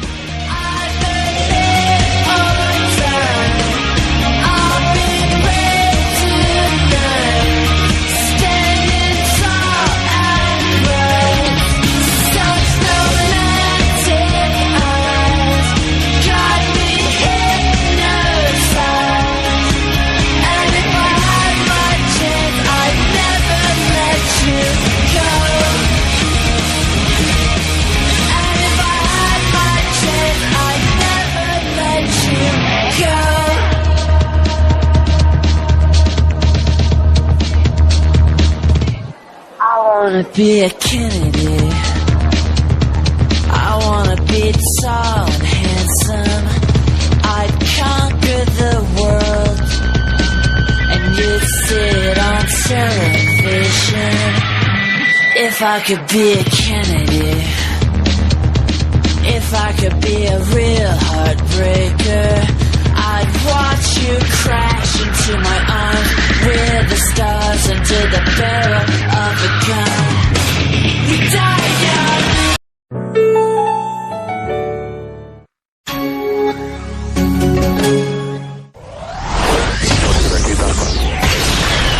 Washin', Free, Iris, Light, Mine, Flash, J-Doll, GGPlay, Anytime, Stop, Nada, Much, Slayer's Boxer, C, Bisu, Savior, 16 of the most powerful StarCraft gamers in the world, LG, Intel Centrino, GOMTV, Star Invitational.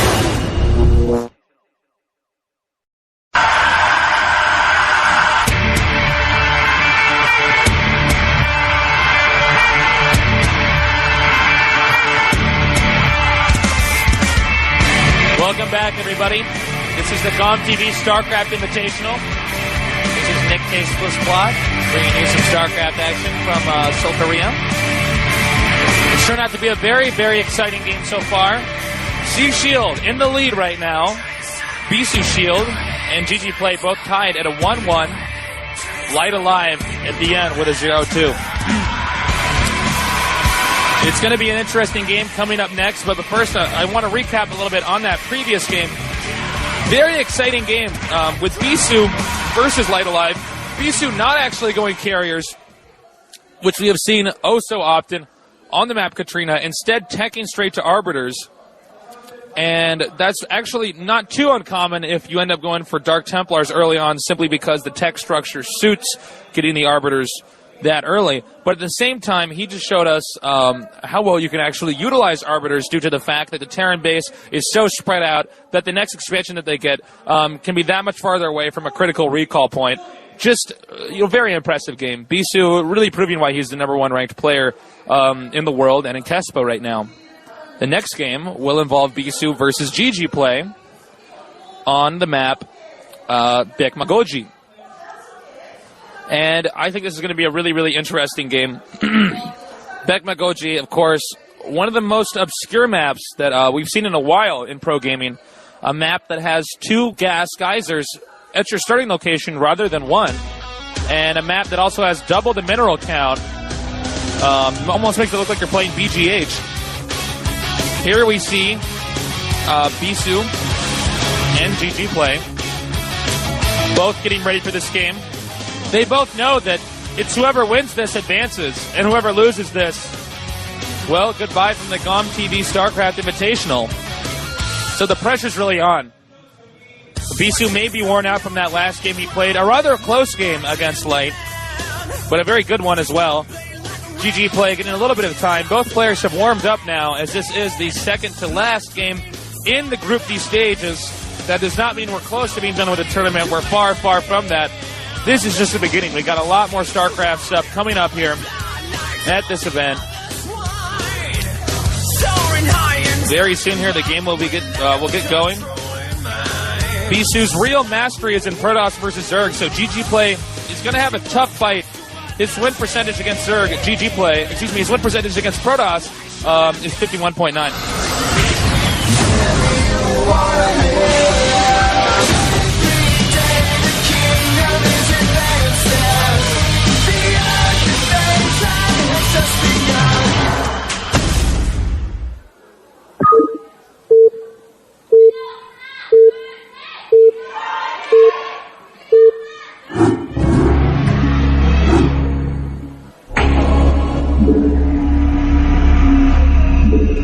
The game has started.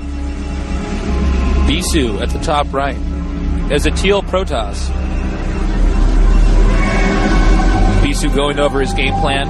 It's now or never. He has to win. It all rides on this moment. Here we see GGPlay. Powerful Zerg player, especially endgame. And one of the highest ranked Zerg players alive knows that he has to beat the powerhouse Bisu if he wants to advance.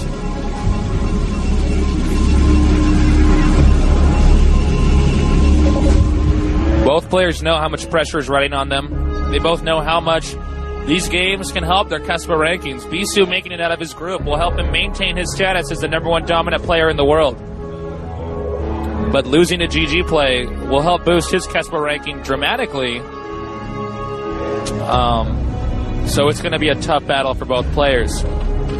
As I was saying before the game started, GGPlay's record against Protoss is a 52.9%, and that makes his overall record 21-19.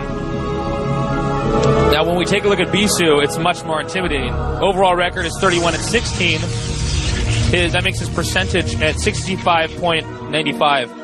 You rarely ever see a pro gamer ever even get into the 70s. I mean, it's actually common, but not all too common to even get in the 60s because you're just playing against the best in the world all the time. So to a noob, that might look like, oh, well, he's only got, a 2-to-1 win ratio, but when in reality, it's really actually quite impressive.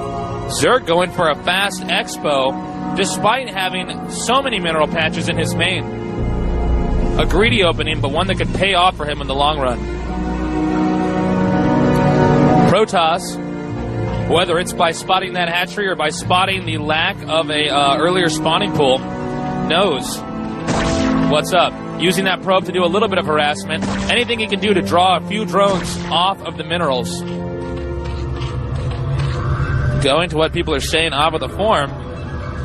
People in that last game, somebody says, wow, I thought Bisu was about to lose. Then out of the blue, wham.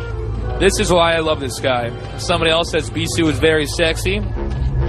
Another person also agrees. It did look like he was going to lose, referring to Bisu. Even after that first recall. But they kept coming like non-stop. Presumably, I think Bisu got that early energy upgrade for his arbiters so that he could do a lot of recalls. When you get that energy upgrade, the units actually start out with a little bit more energy as well, not just more energy that they could store in their bank. Bisu is rushing in with his first Zealot. Now, it's going to be up to whether or not... Okay, now, he backs off with the Zealot. The technique here is not the fact that he's fickle and he doesn't know what he wants. It's that he forces the Zerg to make extra Zerglings. And he did. He made 6 rather than 4. That's one less drone early on. And Bisu hates Zerg so much that he will even kill the neutral sunken colonies outside of his base. Although there are probably some tactical reasons for that too. Such as being able to build in that location. Note that GGPlay has not entered his Vespian gas geyser yet. GGPlay moves forward, but then backs out, only to bring one Zergling up to the front. He does not want to let Bisu know that he actually made those extra Zerglings. And he does not want to let the Zergling get inside of his base either. He has to micro very carefully. Girls are holding hands. Or maybe that was a guy over there on the left. I'm sorry, I actually didn't quite get a good glimpse. Now, Bisu sent his scouting probe in, so he will realize how many extra Zerglings his opponents made. Only a few drones behind, though, and the layer is now up. A necessary sunken colony at the most likely to attack position. Bisu again applying the pressure. He will move this Dragoon and Zealots down here, most likely back out again. It's only to force the Zerg to make an extra sunken colony or extra Zerglings, because that reduces the number of drones the Zerg has.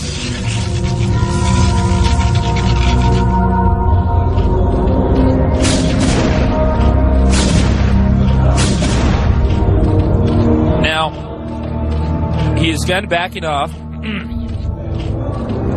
Layer soon completing. Will he be getting the Mutalisks, or will he be getting the the Hydralisk Den for the Lurkers, or possibly Hydralisk with speed. Now, he has sacked an Overlord right now, GGPlay has, just so he can get an idea of what his opponent's doing, because that will affect his tech pattern. He sees now it's 2 gateways with an early Templar Archives, possibly for 2 Templar, possibly for an Archon, possibly for 1. Excuse me, when I say 2 Templar, I meant Templar with Storm. He could also get 2 Templar and upgrade an Archon. Then again, he might even be getting 1 Templar with Storm and a Dark Templar. A lot of options still, but it helps because at least he knows that it's not, for instance, 3 gateways and a Citadel. The Overlord will get picked off. Bisu not paying too much attention and microing that underneath there. Perhaps he already knew that he would kill it anyways. And it will be the 2 Dark Templar, in fact, rather than the other 3 predictions that I had. This then is going to be a map control build. He may attempt to rush in there and try to kill off some drones, but he will be very susceptible to Mutalisks.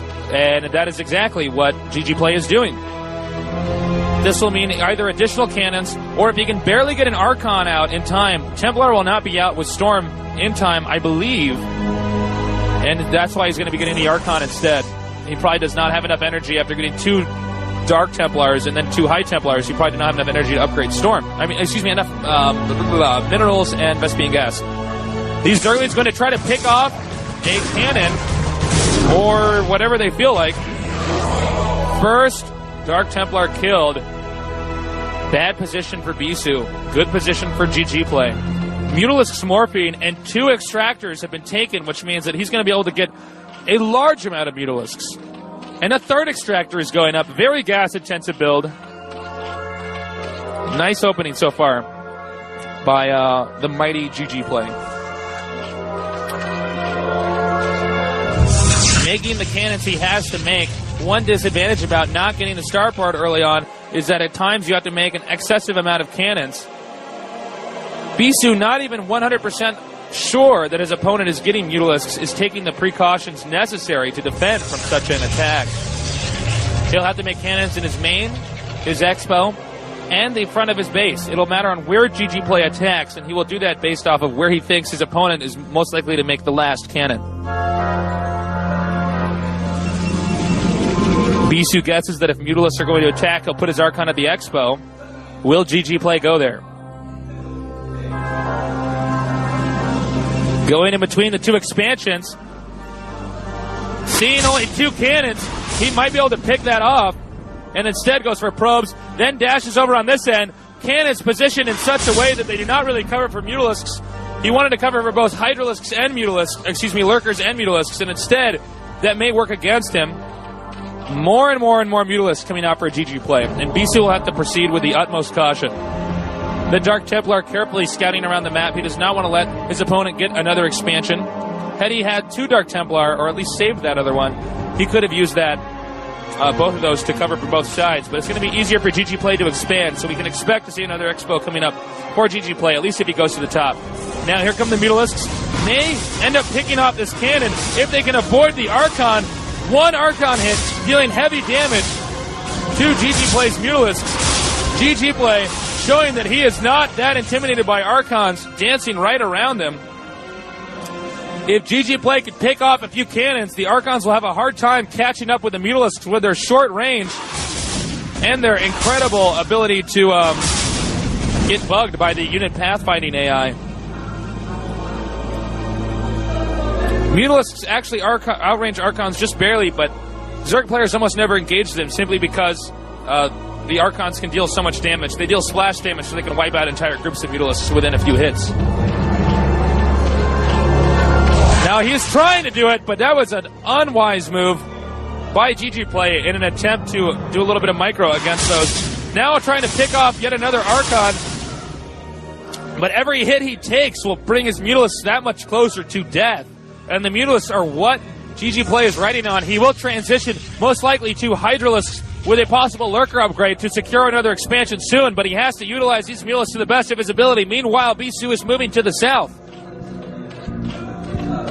Zerg responds with sunken colonies, and hopefully that's enough because those Mutalisks will not get there in time to help out, nor could they do much damage against Archons. Instead, GGPlay has turned around. He's proceeding with caution.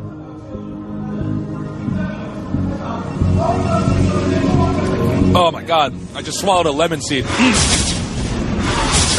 Okay, he's picking off a few more SCVs.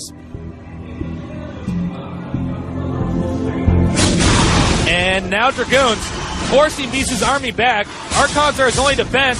It may have been wiser for Bisu to at least upgrade Psionic Storm so that he could have had at least one stationary defense against the Mutalisk, but instead is sticking with the Archons. Now, finally, Templars, which may be used for Psionic Storm, are out in the game. And the Hive Tech has started for the Zerg. More hatcheries as well. Zerg is more than likely going for a heavy 1 attack, and I mean melee attack upgrade, and 1 carapace upgrade. Zerg using that Spotter Overlord to check where his opponent's army is, killing off an observer. Bisu's intelligence, or at least his intel, is very low right now. It's very unclear what Zerg's doing. He's in the dark. So it's a matter of can Bisu play in the dark and predict what the Zerg's doing. Flying through here, taking a lot of damage from that Archon. Those Mutalisks have to have a Larva or a Overlord in the group. They're too stacked together. It's an AI trick that pros use to force the Mutalisks to clump together a little bit closer. Zerglings do not have that 1-1 upgrade yet. And if we can get a look at one of the Protoss units, oh man, the Danger Observer. He's not afraid. Know that the Zealot did spot that drone. Bisu knows that now he must attack. He has to take out this expansion. He has been sitting back and waiting for this moment to strike. But at this point, GGPlay has Overlords all over the map, can spot everything, and it's going to be prepared for everything as well. Looks like he's bringing a small group of Zerglings up here for a somewhat of a counterattack.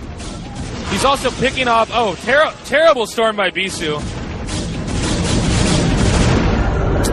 Zerglings and Mutalisks may be used for a counterattack if Bisu decides to attack the left Expo.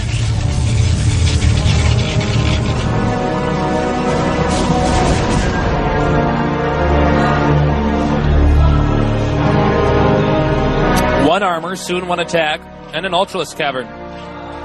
Now here come the Zerglings to do some type of a counterattack, and Guardians being produced. Bisu needs to do something about this. He has no starport. He will not be prepared for Guardians. He can only use Templars and Dragoons to hold this off, and now he has spotted the Guardians. Bisu suddenly realizing that his opponent has used Guardians so that he can safely set up that other expansion.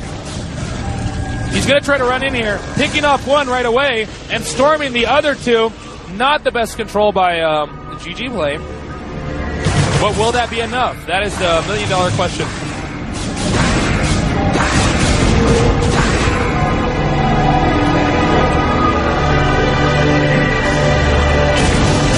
Note the positioning of the Guardians, spaced out enough so that they can only do 1 storm at a time to take them out. Bisu confident, though, moving across the map with at least part of his army. He will have to be prepared for Zerglings because that is what GGPlay will be doing to hold this attack off. Because of the amount of gas required to get the Mutalisks and the Guardians, he can only make Zerglings on the side. Here he comes. He's going to try to take out this expansion. GGPlay will have to choose if he wants to respond with countering his opponent. I see more Mutalisks flying across. No, Scourge flying across the map in case of a Corsair.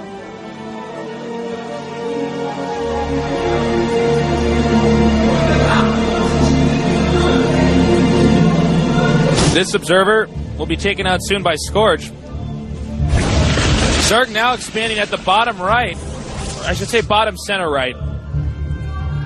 The Guardians have not been able to do an effective amount of damage. And Bisu is continuing to expand at the top left.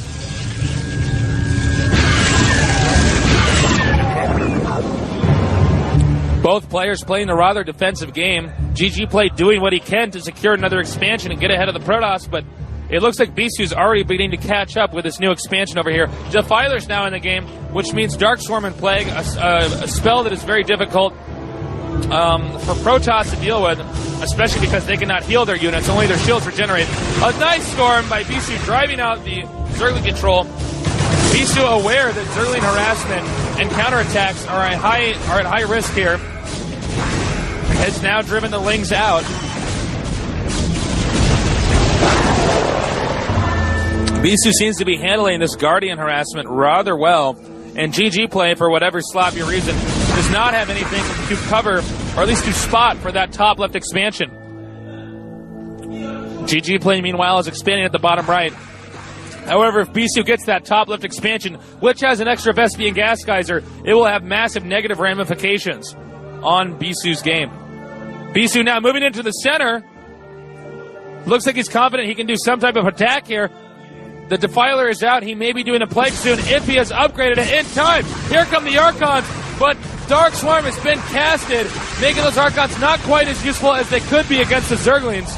Only able to deal some splash damage, and now it looks like it's difficult to say who's going to be ahead, but there are so many Dragoons and not that many Zealots that Zerglings are going to be a very viable option for GGPlay.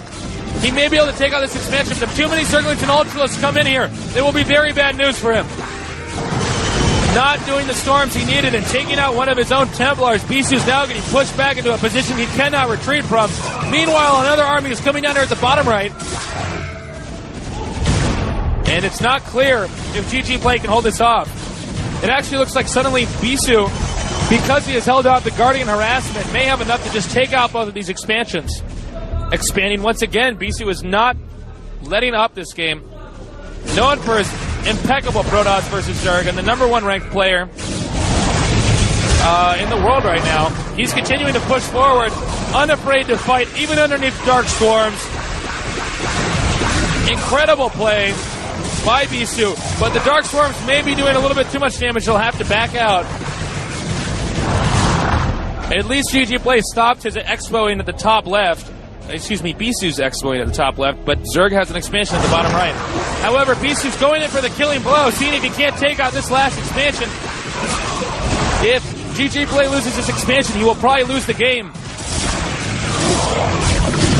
Bisu going to be sticking with a Zealot, Dragoon, Archon, and Templar army because he does not have another gas expo to make Reavers from.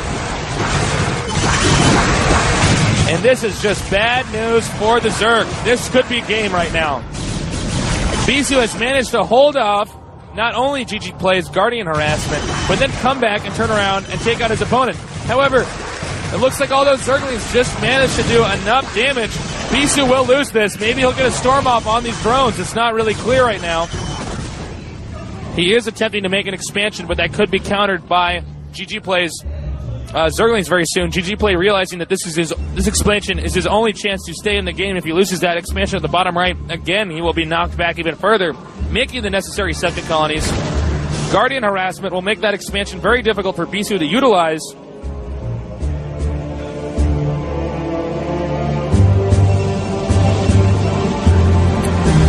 But the number of Guardians has diminished there, and if Bisu can take out that one Guardian, he'll be farther ahead.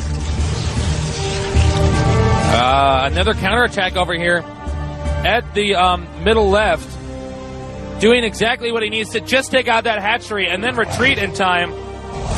GGPlay now realizing that he's going to be losing this hatchery, not engaging this attack, but instead counterattacking over at the middle right with some Dark Swarm, which are excellent against static defense like carriers, and not carriers, static defense like cannons.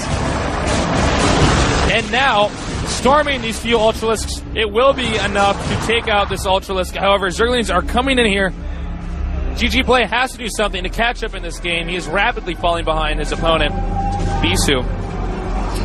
And if GGPlay loses this, it's all over for him. And now it looks like he's going to be doing a little bit more damage. The Nexus could be taken out 2-2 for the Zerglings. And then Nexus will go down. A recovery move from GGPlay. Meanwhile, GGPlay is sending Zerglings over to the top left to make sure that there is no other expansion here, trying to limit the number of expansions his opponent has, but Bisu is still in an incredibly strong position.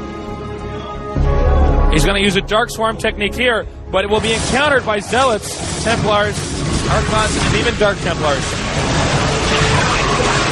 Swarming, but not the most useful swarm since there were already Zealots to deal damage there, and only one Archon. His only hope is to continue to use Dark Swarms and Zerglings to take out these static defenses of these expansions.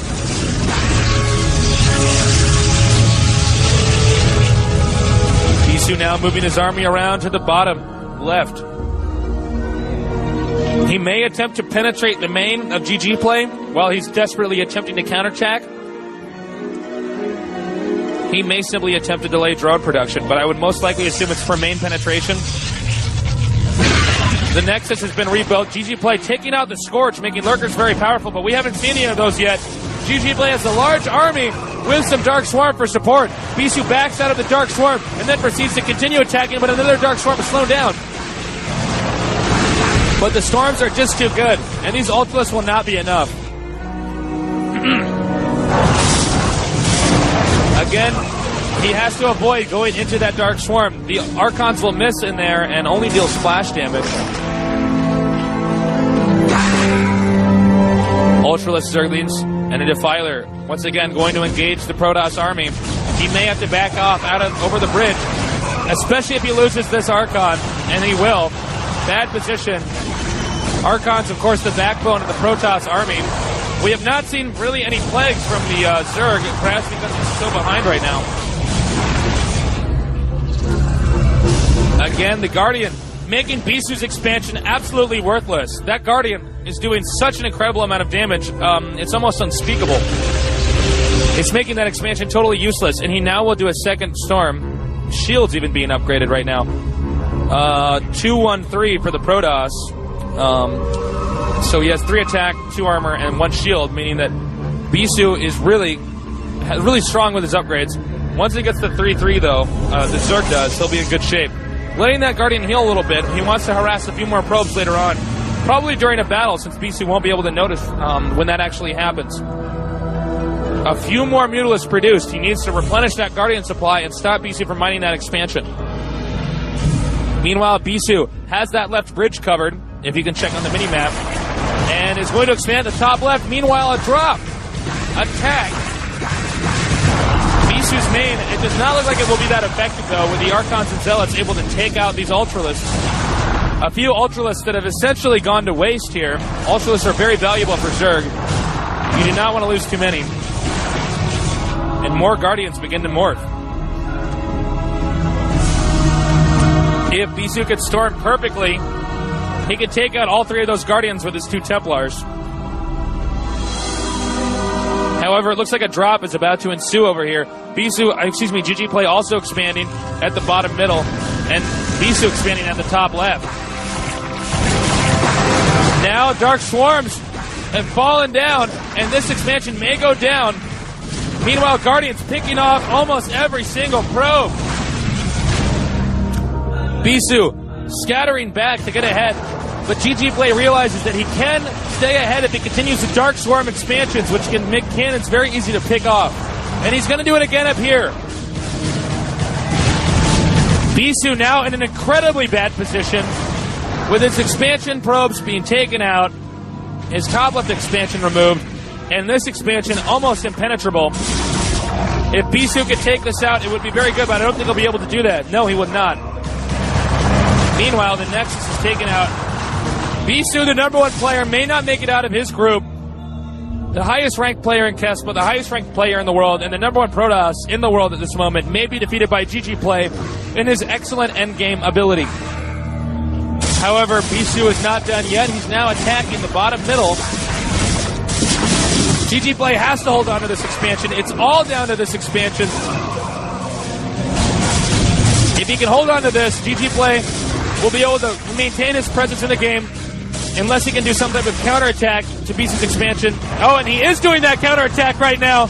The expansion which Bisu needs the most, the one with the minerals that is harder for Zerg to get to, is now being taken out. Probes then returning. He did not manage to take out the Nexus, though. He is going to try to take out the Nexus, but it does not matter. Ultralisk is taken out of the game.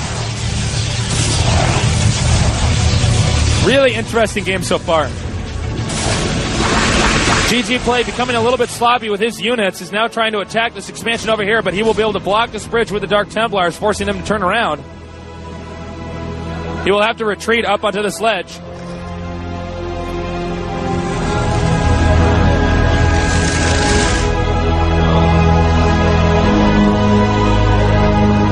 Now GGPlay expanding to the expansion that he has had a hard time getting this entire game, actually. Protoss almost mined out at that expo. Zerg almost mined out in his main. And that little useless expo. This one as well. Very difficult position for Zerg. Initially, it looked like GGPlay was ahead, but Bisu managed to counterattack and take out the expansion, which is easiest for him to attack. Meanwhile, Bisu expanding at the top left and attacking the expansion at the middle left. It looks like he will manage to take out... Whoop, we're getting a first-person shot of GGPlay now. GGPlay doing everything to try to take out these observers. As you can see, it's right around there. Doesn't look like he's going to be able to get it, though. GGPlay still trying to use a few Guardians. Or possibly, that's why he's making those mulas, to do more harassment to that expansion. Bisu securing that bridge so the cannons can be produced at his top left expo, and he was doing that now. Moving Zerglings and Ultralists on through a bridge when you have Dark Templars and Archons blocking is very bad. You just lose so many units. Looks like Bisu may even try to apply more pressure, knowing that the Zerg forces are minimal. And Zerg will have to cancel. And it looks like GGPlay has been cornered now with only his bottom right expansion. And the unit count, Bisu is now coming back. It's been a back and forth game here. Loading up a few units, which I assume he will use to assist in this expansion harassment.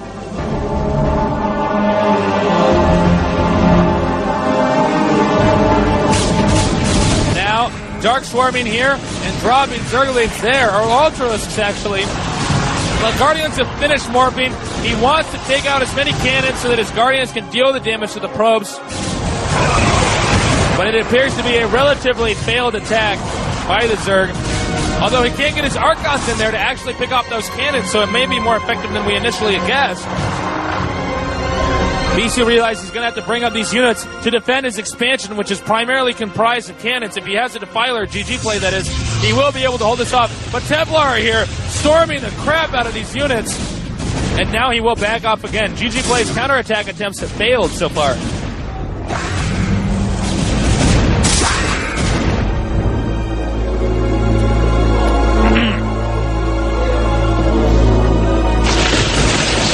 Again, some more storms to these units, softening them up for the final battle. The expansion of Bisu's at the middle right not being used. GGPlay expanding, but it looks like Bisu will now close in if he can get through there. Moving these Templars, but a sloppy move by Bisu, not using the Templars. He could have stormed the drones there, which would have been much more effective.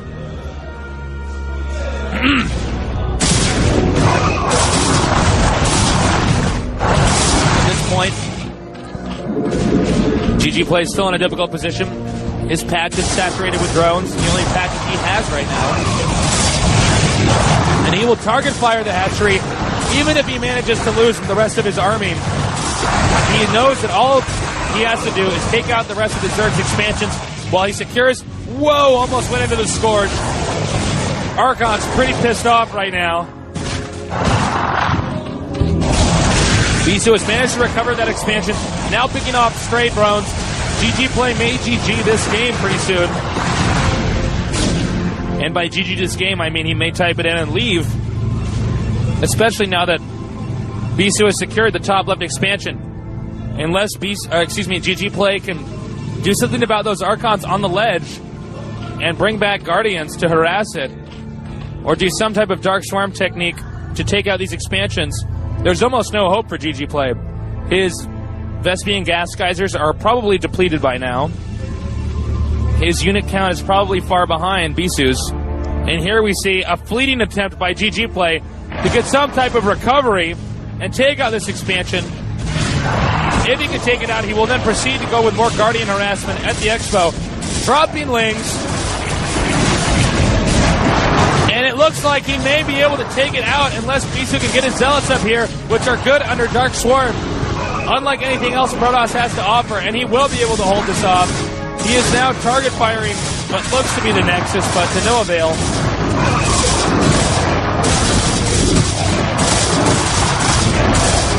And once again, Bisu has held off this attack.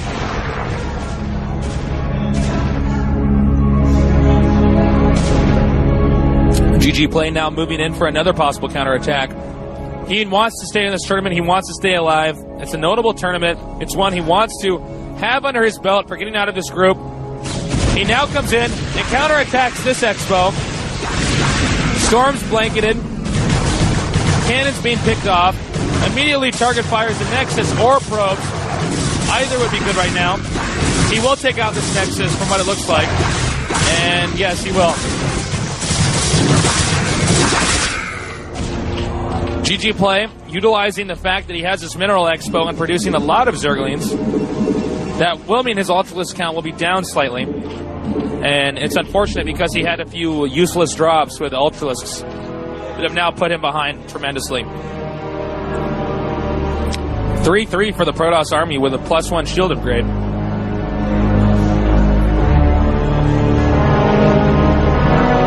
Bisu may end up expanding here even, although that would be a very difficult expansion to cover. It looks like he's using Zerglings to delay his Protoss, draw the Protoss forces away, picking off a few Templar. But no, there will be no other counterattack. GGPlay knows he has to take out every single probe he can find, anything he can do to possibly recover.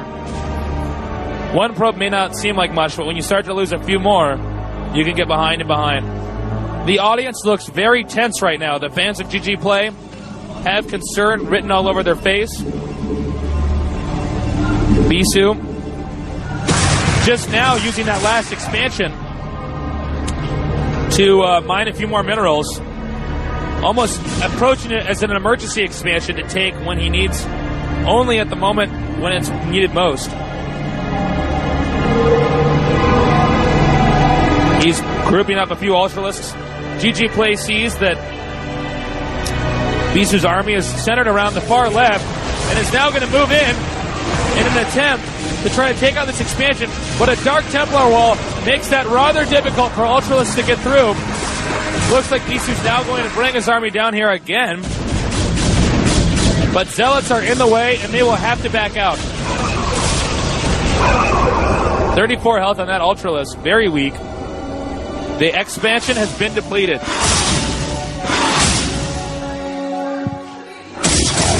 Now, GGPlay is mining from depleted extractors and a few mineral patches at the bottom middle. Bisu has an economic advantage with that top left expansion, which is probably still fresh with Vespian gas.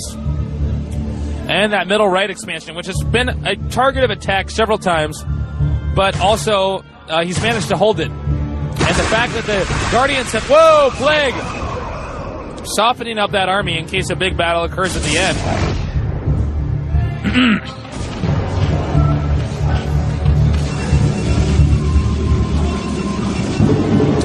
Those minerals will soon be mined out. Long distance mining at this expansion. This is a sign of desperacy for the Zerg player GGPlay. He knows he needs to get as many minerals as he possibly can. Bisu sees this as an opportunity to go over here and apply pressure. This would be a good moment for GGPlay to counterattack. It looks like he's sending Zerglings up here this way to attack the expansion that might be at the north center, but in fact he should have been attacking the expansion producing at the middle or the center right. I mean the one farther towards the center right. A storm drop, but a failed one at that. GGPlay desperately trying to keep his drones alive. Anything he can do to keep up. Losing any drones in this moment is unbelievably detrimental for the Zerg. Now he wants to try to catch even these drones that weren't mining originally. GGPlay seems to be a bit shaken up. He had those idle drones there for some time now. The stress is building up, and it looks like he will not be around. I keep saying he's going to not be in the game for much longer, but he's managing to stay alive. Dark Swarms, he's thrown up. Very difficult position for Protoss to attack through this bridge. Plague on those units, but it does not matter. He will take every single one of those Zerg units out. Here comes some reinforcements for the Zerg. And looks like an Archon's going to be taken out here. Plague on Archons is not the most useful thing. He should have been plaguing the Dragoons or something that actually had hit points rather than shields.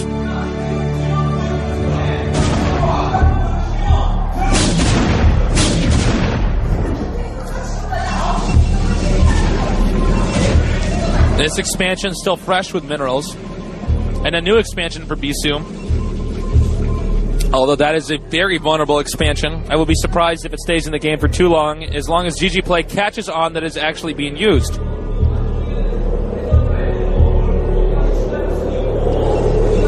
And a lot of Archons have been warped. Those Archons will be very strong against the Zergling intensive army that GGPlay has. It's all he has right now.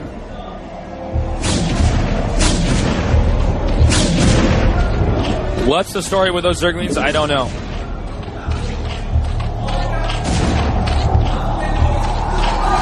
A shuttle in here. Perhaps Reavers. Perhaps Templar from the previous crop.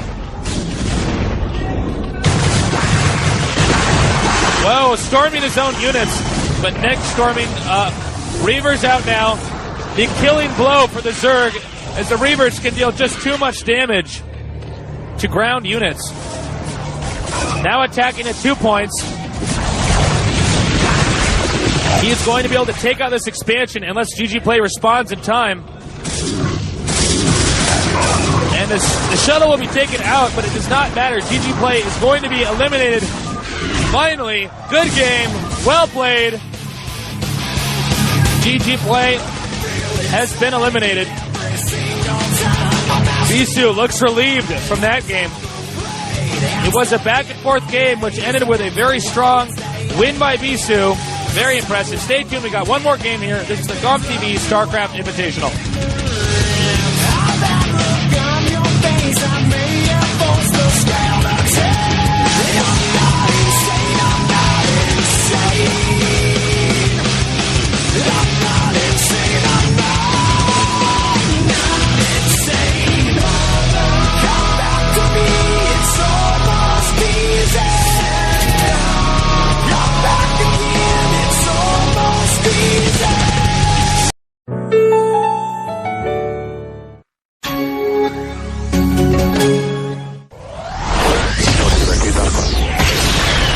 Caution, Free, Iris, Light, Mine, Flash, J-Dom, GGPlay, Anytime, Stop, Nada, Much, Slayer's Boxer, C, Bisu, Savior, 16 of the most powerful StarCraft gamers in the world, LG, Intel Centrino, GOMTV, Star Invitational.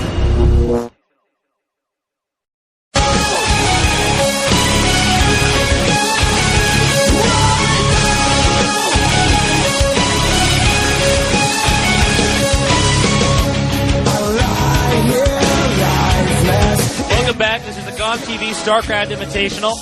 This is Nick Tasel's plot, bringing you guys the final game of the event. It appears as though the two winners of the group stage are out. The two ones I actually predicted was Bisu and C, and they have managed to do so. Excellent games by both of these players. I'm really thrilled to see that they made it through. Not so good for Light and GGPlay, although they did show some great games as well. This last game is going to be on Bekmagoji with, well, obviously, Light versus GGPlay. Still going to be an interesting game. I hope you guys are still watching. Hopefully my voice will last through this. I'm probably going to sound like an old lady who smokes cigarettes all the time. Like, oh my god, he's casting Dark Swarm. I can't wait. Okay. Looking onto the forums, though, which is what they want me to read now. Someone wanted to say, nice at the end. Sunken's missed versus Reavers due to the swarm. And yes, I did notice it. I should have said something about that. Really interesting, though. Nice play by both. Great game. And someone else says, Christ, that game was friggin' intense. Another watcher says, at the same time, Bisu attacks the bottom expo with Zeals. Well, basically he's talking about the double-sided attack. GGPlay had to resign, and it's actually kind of interesting because GGPlay was doing that to Bisu the whole time, but once Bisu got ahead, he could do attacks from two sides, and there was really nothing that GGPlay could do. Somebody else says, GG, awesome game, Bisu moves on. On to this matchup. We have Light versus GGPlay. Both players know that at least this game will go towards their Kesper rating system, so this game does matter. It's not completely meaningless. GGPlay's overall statistics versus Terran, 38-4, although I believe it's 38 and 34. Although I think it's now 39-34. His winning percentage is 52.8. I'm not good enough in math to calculate what that would be with that additional win from the tournament. Oh, excuse me. This is going to be... I'm sorry, I was reading the wrong sheet of paper.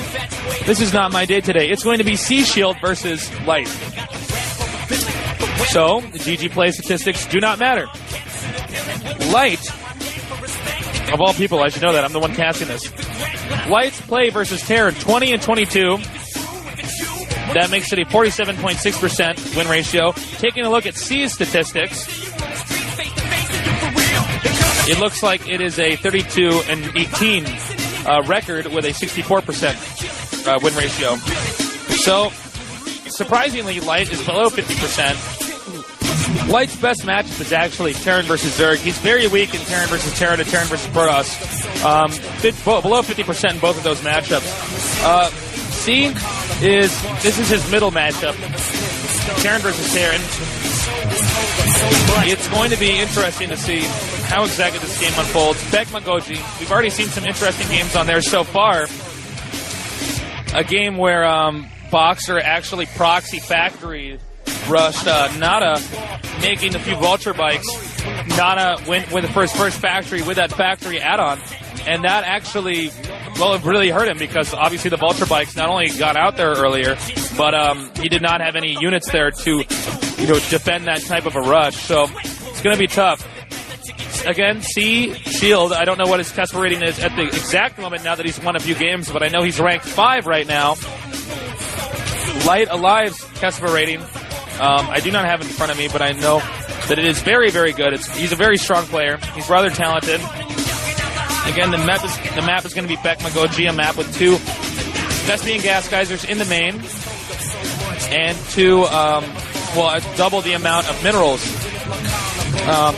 C is pretty much known for having being the best Terran player around right now. He has a unique play style against Terran and Zerg, and I think we might be seeing some of that, especially now that he's already made it out of the group. He may be more experimental this game.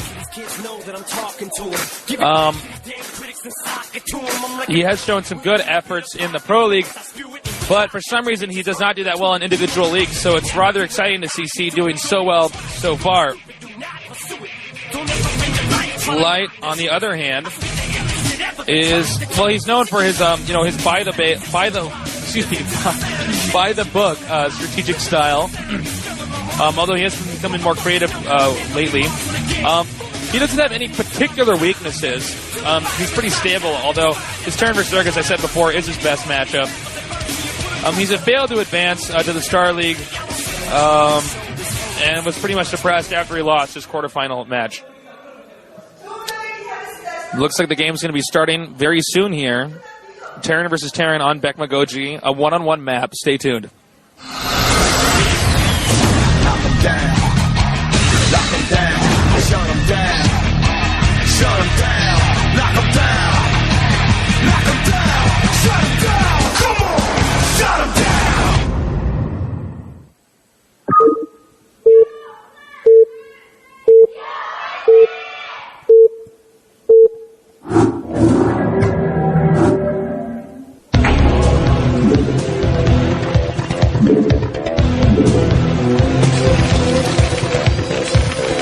Alright, the game has begun. Terran versus Terran on Bekma Goji. C Shield at the top right. Light Alive at the bottom left. Light Alive realizing that he's already lost his 2 games, but he still needs this game for his rating system. He still needs this game for his rank in Korea. He will not throw this game away. And an early SCV sent out already for Light Alive. Perhaps going to try something similar to Boxer strategy, which beat Nada on this map in this very tournament.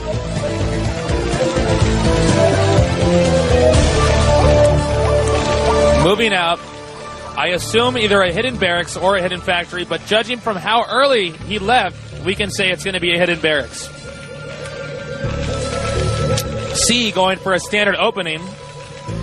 Ops for supply depot.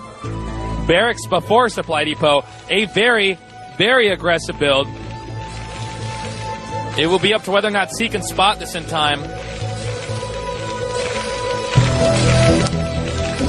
Light's goal at this point in time, and he must do so with the utmost precision, is to get the Marines in there before his opponent can get a factory out. Because if he gets the factory out, Vulture Bikes will be very powerful. If for some reason C does get the factory out, well, then he'll have to make a bunker in front of the factory and start bunker pushing him. If this build fails, Light alive will soon be light dead.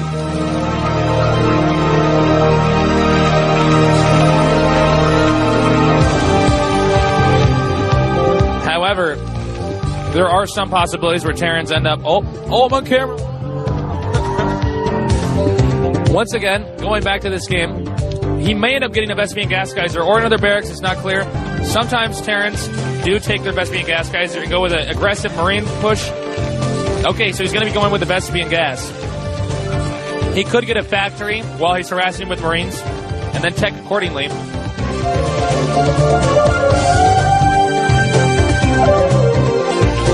Now, note that his barracks is finished much earlier. And that's because, okay, now he does not want to lure. All right, never mind. He doesn't care anymore. He's going to push in, take out this SCV, and then proceed to attempt to crush C. C must respond with a lot of speed. He's going to have to use his SCVs to hold this off. The SCV of Lights may try to make a bunker, but his micro may be too good. He does not want to lose that Marine. Every Marine is going to count right now. Now he's going to attempt to pick off the SCV at the factory. However, Marines and SCVs, or at least one Marine, is going to try to push back these units. The factory has been proxied as well.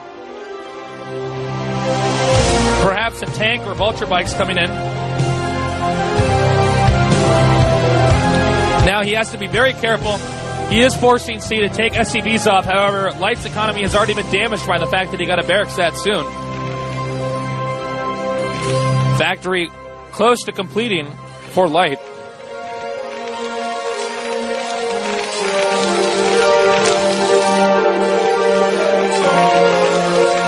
Vulture Bikes being produced by C. C needs to be prepared for either a double barracks, which it does not. It looks like he would know if he was getting that. Oh, wow, this is a really interesting build.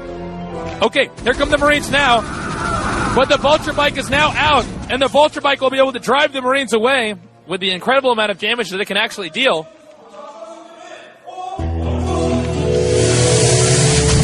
Now he has his own Vulture Bike in the game. He may try to sneak by, but he already lost the Vulture Bike and all the Marines. Light Alive is playing not so well. Sees Vulture Bike zipping around to the back to pick off a few SCVs. Light Alive has no defenses there. And that Vulture Bike, if C can micro it correctly, more than likely using the patrol button because it helps the bikes respond a little bit faster. He is now going to be picking up all these SCVs. Suddenly, Light Alive realizes this. It's brought a Vulture Bike back. But C is going to do everything he can to just pick off a few SCVs. And a few it was. Goliaths will now be produced. It looks like he'll be getting a tank with siege mode, which will respond very well to those Goliaths. If he can get enough Goliaths, he may be able to march in there and pick off the siege tank while in siege mode. A raid for C, possibly to scout the proxy, although he's already spotted it with a tank. He may be going for a dropship then, so that he can, with ease, drop his opponent who has no factories in his base.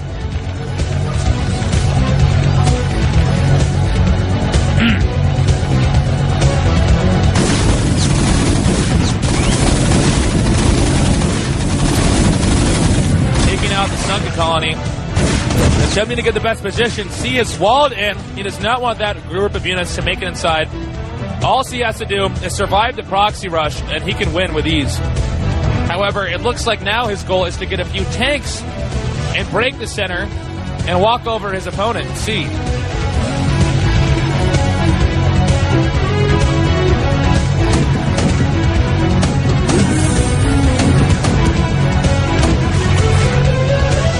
Now, it's two factories. They both have add-ons versus one factory that has add-ons. That means that a tank push could be rather strong.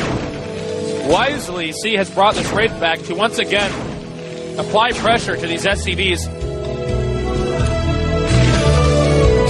Light is bringing his Marines back. That's all he can do to defend from the raid. Now he's going to siege up near the add-on, bringing the barracks over. He can take out the add-on. That'll prevent him from making any type of siege tanks from there, and he's going to take that out, no problem. Meanwhile, moving down to the front of his opponent's base, it doesn't look like he has that many defenses there. And he moves directly in for the kill, taking out the siege tank, and now backing off, but the bunker's going to take out this tank. And one tank has been taken out. Slowly, Light is being picked apart. His aggressive strategy is not proving to be as effective as Boxer's. Now he has to back up. He has managed to pull that tank back a little bit, but he is almost out of options. Hidden starport, floating the factory away. Build was not quite as practiced as much as Light may have guessed it was. C is doing everything he possibly can to stay inside this game.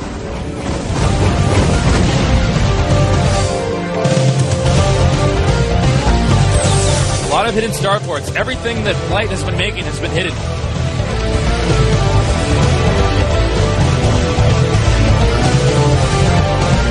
A lot of C fans in the audience today. Although, after Bisu's game, it seemed like an army of people just got up and marched out. So clearly there were a lot of people here to see Bisu as well. Here come those raids, spotting the tanks. Maybe unwise for C to engage this. But he's C, so he can do just about anything. Oh, bad micro. And he will end up...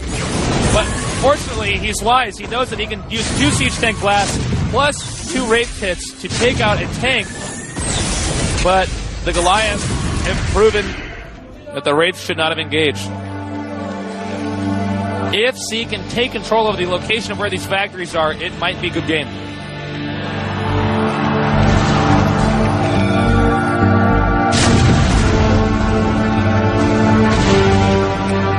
Upgrades coming out of the factory.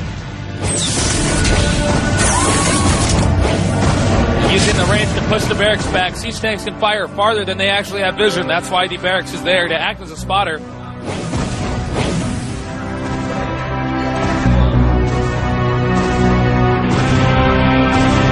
Once again, C sending some vulture bikes around to the back.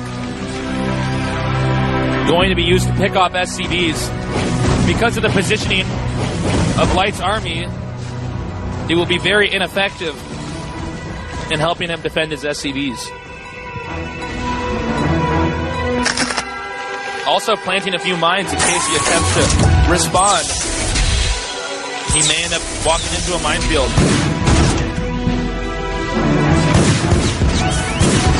Here he is now, taking out more SCVs, and there's almost nothing that Light can do other than attempt to attack these vultures with his own SCVs.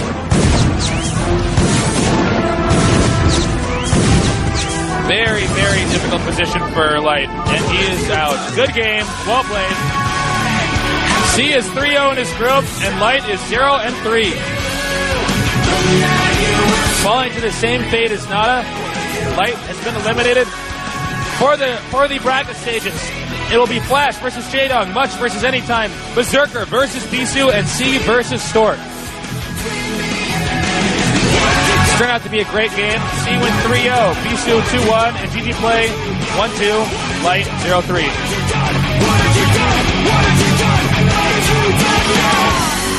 Would you mind if I kill?